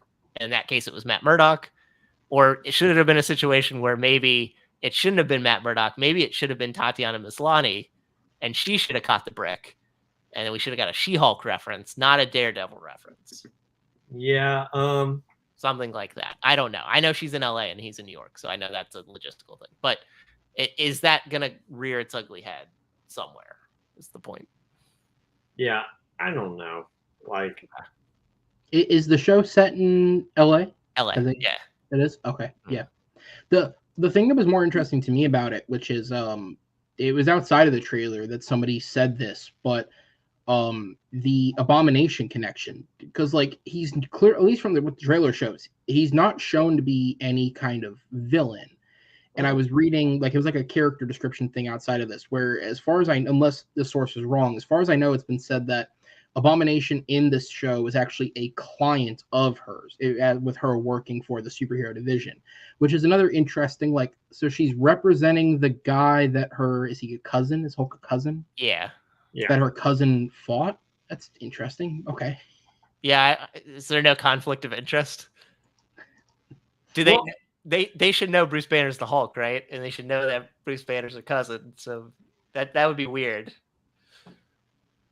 Yeah, and it's like it's one of those weird things where like technically like they made that short back in like 2010 where like Agent Sitwell is trying to go get Blonsky to be a member of the Avengers, but we know that it's because he's a Hydra person and he knows Blonsky's evil. And Coulson stops him and he's like, no, we're taking that guy to the raft. And at the time, that was supposed to just be like a funny little Easter egg thing. But then in Civil War, they have the raft, but Blonsky's not there. And now they have this other place that's also not the raft. Yeah. Super villain prison. And then it made me wonder, will we ever get the raft again? And my thought is no. But you never know. No, it looks like he's obviously this is a trumped up comparison, but he's like, Hannibal Lecter. He's evil, but he's in jail. But he's like helping her, maybe. I don't know. Again, like you said with the timeline, when does this take place? Because does this take place before him and Wong decide to become buddies and go have a wrestling match? So that's the thing. They have since confirmed when this trailer came out that Benedict Wong will be in the show. Yes. And the other thing is, if you go back and watch and pay attention in Shang-Chi, when he does the portal and it's him and Abomination are walking through, it is the same prison that you see in the trailer. Yes. So the timelines for those two are actually way closer than people may think. That or Abomination and Wong have been sparring partners for years. It's one or the other. It's such a weird thing. So he, like, somebody was talking about that. I was watching a trailer breakdown. Like, so Wong, like, shows up, takes him out of prison so they could go fight this weird thing in make some money in Macau and make some money. And then he's the Sorcerer Supreme. Like, what the fuck is this, man? Which, I mean, like me and Robert talked about it when we ranked our MCU movies. Like he's in Infinity War. He's like, oh, I have this many rubles or whatever. Yeah. And they're like, well, that's the equivalent of like $1. And he's like, crap. So he doesn't have any money. So it makes sense that, oh, maybe I have to go. I'm going to use my magic to make some money. And hey, there's this guy that I can pretend beat up. How do those two get linked up? Like, I would love if the answer to that is like, because we can connect the dots here, right? Because we know Banner knows Wong because they met in Infinity War. So maybe Banner knows Wong wants a side hustle, and Blonsky's like, "Yo, can I get some community service or something?" Like, and they're like, "I got you. Listen, we're gonna link you up with this dude. He's gonna train you. You guys are gonna fight. It's government sanctioned. That's how this works." So the Macau fighting ring is sanctioned by the American government? Well, no, just Blonsky's involvement. They may not know where he's going. They may be lying. I don't know, but it's also weird that if Wong really was hurting for money, that he would then perpetuate a fake fight. Like he could just beat anybody because he's got that. He could just do it legitimately, but he's like, no, I want to do it illegitimately. Well, he's a Sorcerer Supreme. He has ethics. I guess maybe he doesn't want to use his powers for a real fight. So let me beat somebody who's planned. It's such a weird dynamic. It makes no sense. I hope that this. It was one of my favorite parts of that movie because it is so fucking random. I've talked about it with Colton. I know that Abomination is more comic accurate with how he looks, but I kind of liked him how he looked more on Incredible Hulk in 2008. Oh, the gray one, yeah. The weird fit, like gills thing, weirds me out. I don't understand its need. Maybe they'll talk about it in the show. Maybe somebody will bring it up that he looks different. Maybe it won't be referenced at all. Who knows? No, the trailer looks. It's supposed to play into that the Jessica Walter character, right? Mm-hmm. In the comics, she's supposed to be more comedic. She's also supposed to be a bit lascivious. She as we saw at the end of this trailer, she likes to get down, so to speak. That's sort of her deal. So, which obviously, like, when I watched this trailer, I was like, oh, so She-Hulk fucks. Yeah, so that's what's going on here. Which is so weird because, like, the big thing in Age of Ultron was Mark Ruffalo was like, yeah, we can't ever do that because I'll rip you to pieces. Or Incredible Hulk, where Bruce Banner couldn't get his heart rate up, high enough, or bad stuff would happen, So that was also linked to an Incredible Hulk thing. So, yeah, it's weird that I wonder if that will be a weird, awkward conversation that he and she have about nature of them being able to have relationships. Listen, you can't just go sleeping with any guy you want. If you Hulk out and you clench too hard, you're going to absolutely destroy them. That sounds like a PG-13 Marvel conversation. It's true.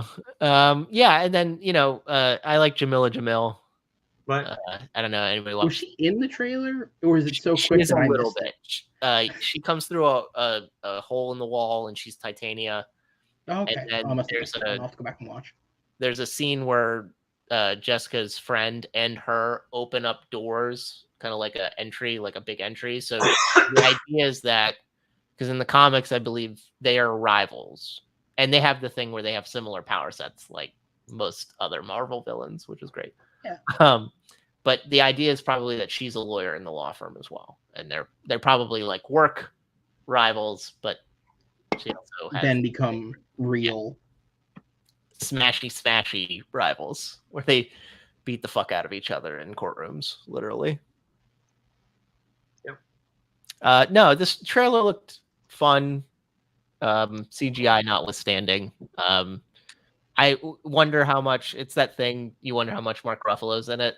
You wonder if everything that you had seen was all in like one episode, or if he's more consistent in it. I'm all for more Tim Roth. I think, I've been wanting Abomination to come back forever. So if we get more of him and he breaks out and he gets to live his best life, I'm all for it. Let's do that. And I'm interested to see where it goes. Obviously, we have a whole other show between now and then for Marvel, which also just had like a new trailer come out today, I think. Yeah, Disney did their streaming day where they announced stuff for everything. So, but that will be something I guess we will explore as well, Colton. Right? We'll probably watch that too. Okay. I don't know how excited I am about it. Not for any particular reason. I just have no connection to Ms. Marvel. But trailer looks okay. And I like Tatiana Maslany. Thinking about Jake Gyllenhaal movies. She was in this movie Stronger, about the guy who was in the Boston Marathon bombing, who identified the bombers. And she's really good in that. And I never watched Orphan Black, but from what I understand, she's really good in that too. Like I'm excited for this. Like, I think it's gonna be good. Like, I agree that, like, I'm not super excited about Miss Marvel. I'm kind of glad that she's not gonna be the MCU's first Inhuman, because like now we have Black Bolt. Black Bolt. Yep. For Black Bolt. And also like I always, I'm an Agents of S.H.I.E.L.D. person, so like the fact that Inhumans were in that show years before they were in that awful Inhuman show, that then they got to reuse the guy that played Black Bolt in that show to be the Black Bolt. Yeah, big up on Hell on Wheels for anybody who used to watch Hell on Wheels. Are they doing the whole Terrigen Mist thing with her, or are they also changing her origin like they've changed her powers? I don't know. Like, I know a lot. Wouldn't you technically not be an Inhuman then if they don't do the because that's what it is, right? The Terrigen Mist is what it's called. Yeah, I assume that they will do the Terrigen thing because they promoted it as the first Inhuman, because I know like the person who played Quake in Agents of S.H.I.E.L.D., she got super mad when they posted that. She's like, really? I was the first MCU Inhuman, you pricks. And I'm just like, well, yeah, I mean, yeah, very like ABC Disney Inhuman. Yeah. You're better than the other show with them. Take that for what it is. It's true. Take pride in it. But all right, so last thing. Obi-Wan Kenobi, we are less than a week from episode 1 and 2. Mm-hmm. You have any like predictions for the show? Like I've seen being awesome. That's my prediction. Yeah. As a person who like in the last week, the show that Jason Isaacs was on that made it where he wasn't going to be the Grand Inquisitor in this show got canceled after one season. Now I hate all of that because he would have been so much of a better Grand Inquisitor in this show than what's going to happen. And so I kind of hate that. But like, yeah, like it's going to be good. Like we're going to see Vader and Obi-Wan, and then of course like Obi-Wan and all the other Inquisitors, which all the Inquisitors would know who Obi-Wan is because he was on the council. So like I'm interested to see, because all the Inquisitors are former Jedi. So it's going to be interesting to see that interaction between them. But yeah, like do you think it's too much to hope for a Cal Kestis? I do, only because they just announced his new game. And I don't think they would want to spoil the new game, the new Fallen Order game, with this show. Okay. That's fair. I was unaware of. I'm not up on all things LucasArts, Disney LucasArts. But like I had a major prediction that like when me and Laura Kelly, when Laura was on the show, I thought that they were gonna do like either have Chewbacca and Alden sitting on the at the table, like in the background if he goes to Mos Eisley.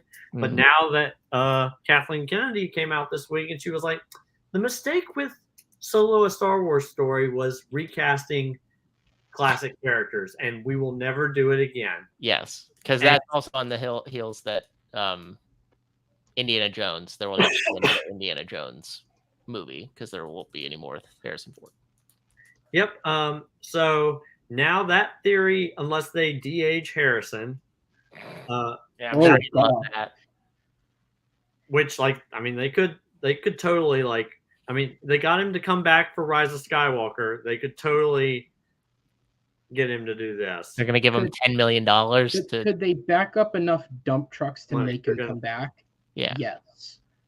Will it look good? I don't know, man. The action in The Irishman was a little off. I don't want to see what an Indiana Jones movie looks like. It's true. Yeah. Well, I'm just saying, like him being in Kenobi. They're not gonna do that because I think like fair. Yeah, like because my prediction was like it seems like Obi-Wan in Episode 4 had interactions with Chewbacca. Like they seemed like they had a really good relationship. So, and he never met Chewie during the Clone Wars. So this would be the opportunity for them to do that. Like, because we see Obi-Wan in the trailer off-world. So I thought, oh, maybe Chewie and Han takes him off-world. And then, 20 years later or 10 years later or whatever, he doesn't Han doesn't recognize him because Obi-Wan ages a lot in the 10 years. And like this show takes place 1 year after Solo. So he should be on Tatooine doing stuff with Jabba. So it would make sense, like I guess the universe. So I always thought, oh, well, they'll use it, and it would make sense. Like why Obi-Wan's just able to walk up to this Wookiee and talk to him, even though he's never met him before in Episode 4, and they seem like they have a good rapport. It's because they knew each other, and like, so I always assumed that he was he could speak nicely to all manners of creatures and was someone who was charismatic. That's how I always took it. Yeah, I mean, it could be that like Chewbacca knows he's a Jedi because Chewbacca knows about Yoda, so he could be like, "Hey, I've seen that lightsaber before." Yoda could also told him stories about Obi-Wan. Yeah, so that's always possible as well. But yeah, like I always just took it as, hey. So, but now I don't think we're gonna get that. So I don't know how he's gonna get off world. Because now my prediction is like he does something or Luke does something to attract the Inquisitors to Tatooine, and then Obi-Wan has to go to a new planet and start like rummaging through with his lightsaber and showing his face so that the Inquisitors will leave Luke alone. And I'm just like, I'm excited for the show. Like I'm excited to see Hayden and Ewan back together. But like now I'm just like, is this really like a thing that I need? I don't know. Is it a thing that I want? Yes, but no, is it a thing that I need? We need all manners of timelines all pushed out in front of us for our viewing pleasure. We can't speculate. No speculation. It all has to be here in front of us. And like I'm really excited. Like they recently started production on Ahsoka. So like I do wonder if like any of those characters, or like they've had production on Andor. So I wonder if we'll see if we'll see Andor in the show, or I don't think we'll see Ahsoka because then she would know that Obi-Wan was around during the time of Rebels and stuff. So like I don't think we'll see that, but we could totally see like Commander Cody or Captain Rex, since Tamir Morrison apparently is just going to play all the clones forever. And it's fine. Like, but yeah. I could see that.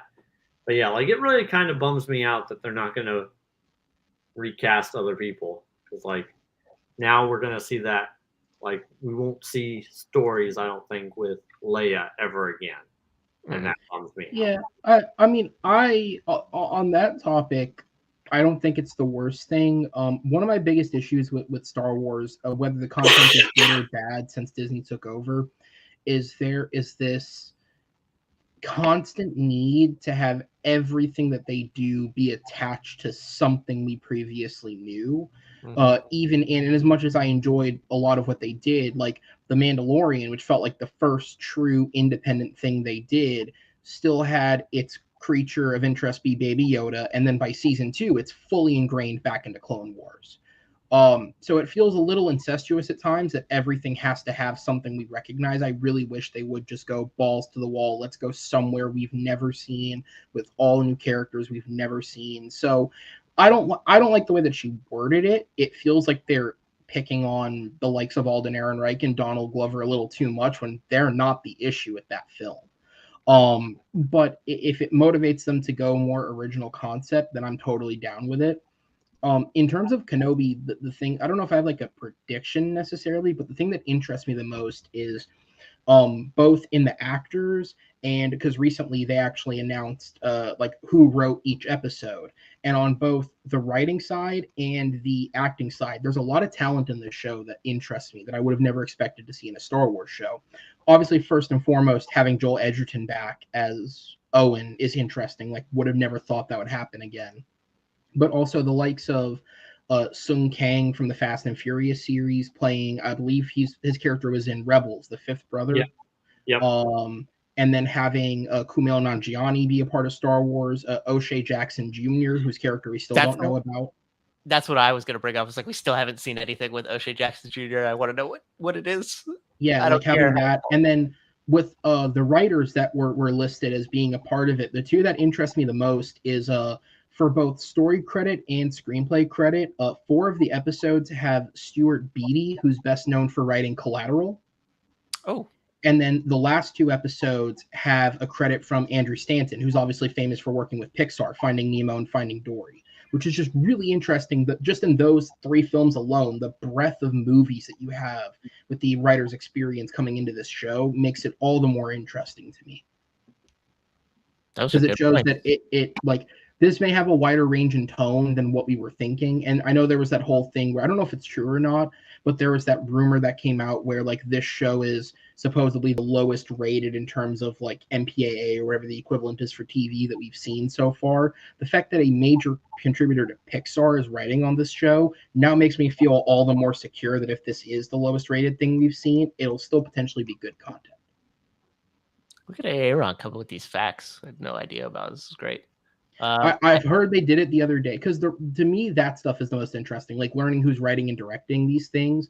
Plus, I believe in terms of the live action shows, this is the first show that we've seen where Dave Filoni and even more so Jon Favreau don't have total control over what's happening. Yeah, and that's interesting to me because I think while Mandalorian has been excellent and Book of Boba Fett was whatever, I think it's nice to finally see something different from someone different. Yeah, like I wonder because like obviously like Dave Filoni is the one doing the Ahsoka show, so like yes. I'm excited about that. Like I'm excited to see because like all of his animated projects have been so good, and I think The Mandalorian and his directing is getting better. Yeah, and I think the 2 seasons of The Mandalorian is the best live action Star Wars that we've ever had. It's a little I don't think it's the best Star Wars that we've ever had because Rebels is the best Star Wars we've ever had, in my opinion. Again, I think it's a little much, but keep going. Never seen it, but Clone Wars is fine. Yeah, but yeah, like I'm excited. I understand, like, I kind of don't want to see Obi-Wan and Vader too much. I don't think you're going to see Vader too much. Yeah, because I like the idea that, like, the line in A New Hope is, when I left you, I was the learner. Now I am the master. But there's also the line in episode 6 that's like, Obi-Wan once thought as you did. So, like, if they interact and he realizes that he's Anakin and he's like, come back to the light. And at this point, Vader is fully engrossed in the dark side. Well, he's more machine now than man, twisted and evil.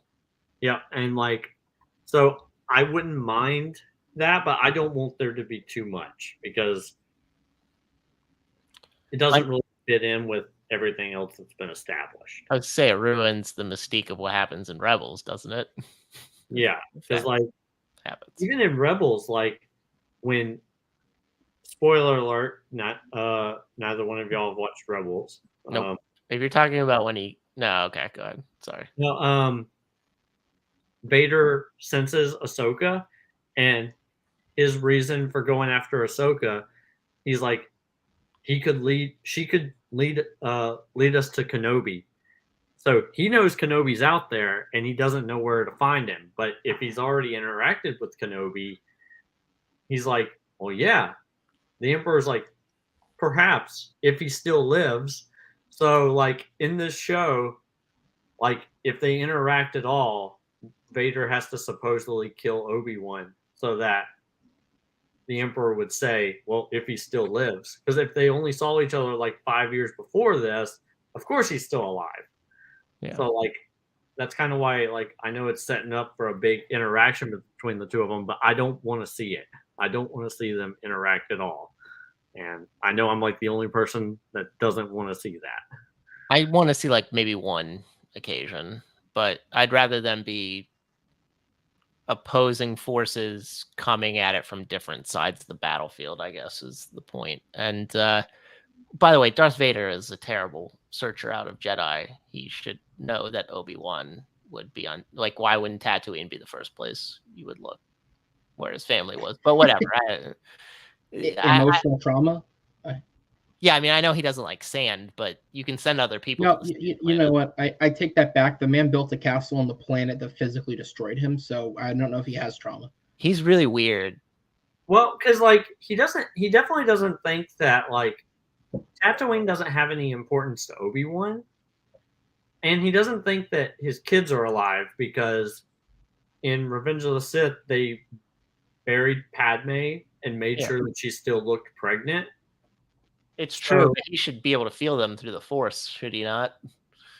I mean, maybe, but like, unless they're not. I feel like if I were an evil overlord, I'd still probably hit Tatooine because, like, you have family there, and you never know if one of them's going to come back to bite you. So it's true. I mean, you don't have to go back to the sand planet. You can bomb it from the air. Yeah, but at least, like, I mean, at least the explanation for why he couldn't do that was the Empire was, like, really indebted to the Hutt cartel, and, like, Jabba was a big part of that. So, like, goddamn Hutts. Yeah, Hutts have their claws on everything. I don't really have predictions for this. I don't want to make predictions because if I make predictions, then I start having expectations for things, and I don't want to have expectations for this because I like the in-between stuff between the things that I know. Even sometimes I like it if it's left alone because it's left to my imagination. But this is not, and I'm fine with that because of who they have. Aaron's alluded to it, all the talent that they have coming into this. So I'm fine with this. My favorite video game ever, one of them is Shadows of the Empire. And that's what happens between episodes 5 and 6. I like to know sometimes what happens if it's told in a good way. And I believe this will be. So I refuse to make predictions because I want this to be good. Because the Star Wars has been iffy for, I don't know, better part of 5 years. And I don't want it to be iffy. I want it to be great. And based on what you were saying, Aaron, you're right. There's a lot of incestuous nature with what's going on here, which is why I think Taika has the next Star Wars movie, because I think they want to allow someone to take it in a weird direction that won't be the same as everything else. And they believe that he can do that because he's done it time and time again. So yeah, absolutely. Like, Star Wars is such a, even just off what we know of the new canon and the books they've done. They're not afraid to explore with books and comics and that type of thing. Mhm. And I think they should be less scared to explore with their films and television, because at the end of the day, if you're going to produce so much content, then I think you should do it. Like, looking back on it, I think it's a shame that the Book of Boba Fett got made, because truthfully that felt like it was just made to set up Mando season 3. Just do Mando season 3 and then make something original. It's just because Dave Filoni and Jon Favreau are like, we love Boba Fett. Say what you will about, which it didn't feel like it, but that's another which thing. It didn't feel like it, which was strange as well. Yes. But then, like, and say what you will about what happened to Gina Carano, and her personal opinions aside, I'm sorry for her that she lost a very big gig, but I'm glad that show doesn't exist, because the fact of the matter is, if we're going to do a show on starfighter pilots, I would rather see it just elsewhere, because we know that's a thing that won't die. Why does it have to be this specific timeline again, where we have the chance of these characters crossing into it? Just let's go somewhere different. Let's explore. That's why the one I've been excited for a long time is The Acolyte, because that is exactly what I want. It's just something that's so different and out of the timeline, and let's see what that looks like. Because at the end of the day, Star Wars is a big enough brand that I don't think they should be worried about having to sell it to people. People will still tune in. Yeah. So I have a question. Do you think Liam Neeson is going to show up in this show? No. I think a voice. Yeah. Not a corporeal thing. Yeah. Honestly, I think he will. I think he'll be in person as well. I think he'll be a Force ghost. Okay. But I could totally see, him as a voice. Will he look exactly the same? Or will he look different? No, I think he'll look exactly the same. Okay. Interesting. Yeah. Good for him. He gets to put the wig on again. That wig is miraculous, though. I do enjoy it. Of wigs that have appeared in things I've watched over the last 25 years, it's one of the better ones. Yeah, because he shows up all the time. He's one of those people. He was in Clone Wars. He was in the Clone Wars TV show as Qui-Gon. He would have been in Revenge of the Sith if he hadn't had a car wreck. He came by, did the voice for Attack of the Clones. That got cut, right? No. Whenever Anakin's slaughtering the Tuskens. Oh, that. Okay, yeah.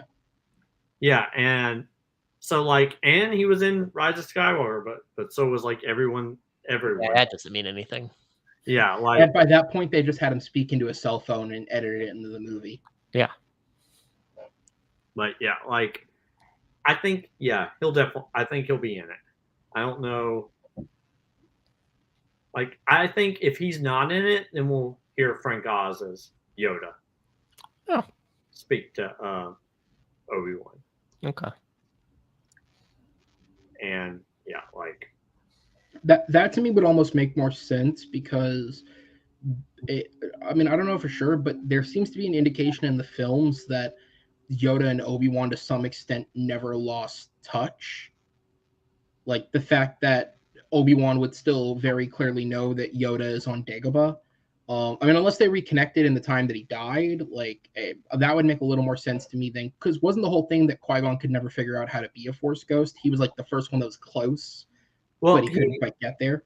He wasn't able to manifest. He didn't finish the training, which is the reason why he didn't go incorporeal when he died. Right. So, and he wasn't, but technically none of those voices in Rise of Skywalker did any of the training, but they were able to speak. He at least went through the training with the Wills. He just didn't finish it. And the meditation that he does in Phantom Menace is because he knows he's about to die, and that's him preparing himself for becoming one with the Force. And should have spoken to Obi-Wan's ear and given him his Katra. Oh wait, that's a different thing. Never mind. Sorry. And Rey was a Force antenna, so it doesn't matter. Yeah. But yeah. this was a good show. I can't wait for Obi-Wan. We got 2 episodes next week. By the way, so next week is huge because we have Obi-Wan, we have Top Gun Maverick, which I don't care as much about, but I know a lot of people do. Stranger Things, season 4, and the Bob's Burgers movie all comes out at roughly the same day. Yeah, I literally only care about one of those things. I know, but a lot of people care about other things. Yeah. Beyond the Star Wars thing. Yeah, I kind of hate that it's not on a Wednesday. Like, they moved it to Friday so they could release 2 episodes of Star Wars Celebration. Yeah. Which is whatever. Oh, well. Yeah. Gotta make do. But yeah, this was a good show. Aaron, thank you for joining us. Thanks for hopping on, buddy. It's great. Yeah, it was good. Yeah. Do you guys have anything you guys need to or want to promote? Mine's the normal stuff. I'll have more fan league stuff coming out periodically, and obviously we talked about some of the new things that are happening at TMG for trivia stuff that's coming out. So be prepared for that. I will be part of that. Apparently now, Colton, you are a part of it. Yeah, I just have to know who my partner is. Somebody has some pull. But otherwise, Robert Kastner Facebook, just hit me up. I'm cool. Yep. And of course, you guys can follow me on Twitter at Colton Roberts 8 and follow the show at Supernova_show. And apparently, our show's on the Schmodown subreddit, so we rock. Yeah. Yeah. And don't forget to watch Schmodown or the movie Battleground as well on this. I didn't know airing on all nights that this one doesn't air on because I have some semblance of respect. But yeah, no, this specifically, if you happen to watch this and you've never seen movie Battleground, it's movie nerds arguing about movies. So tune in and watch it. The show's been on a little bit of an inconsistent run the last couple of weeks, just for me personally. So I've been getting episodes out at a slightly slower rate, but this weekend, as people who watch this will see the Facebook page tomorrow, we have 3 big matches coming out, all of which have things related to title matches in the future. So watch over the course of the weekend because there's a lot coming out for you guys to enjoy. But yeah, thank you. And there was a title match that had recently aired, right? There was, yes. Speaking of the gentleman that you've fallen victim to, Joe Fairley was a previous champion of Movie Battleground. He won his way back to the title in Movie Battleground, and he was being challenged by Henry Sanchez. So could Joe defend that title, or did he actually finally lose in something? Go check that out to see. My gosh, I hope so. No, I'm just kidding. I love Joe, but God damn it, I want him taken down a peg somewhere. Yep. But yeah, that's the end of the show. It's time to sign out. Don't forget to tip your virtual waitresses, everybody out there in the Supernova show landscape. Peace out.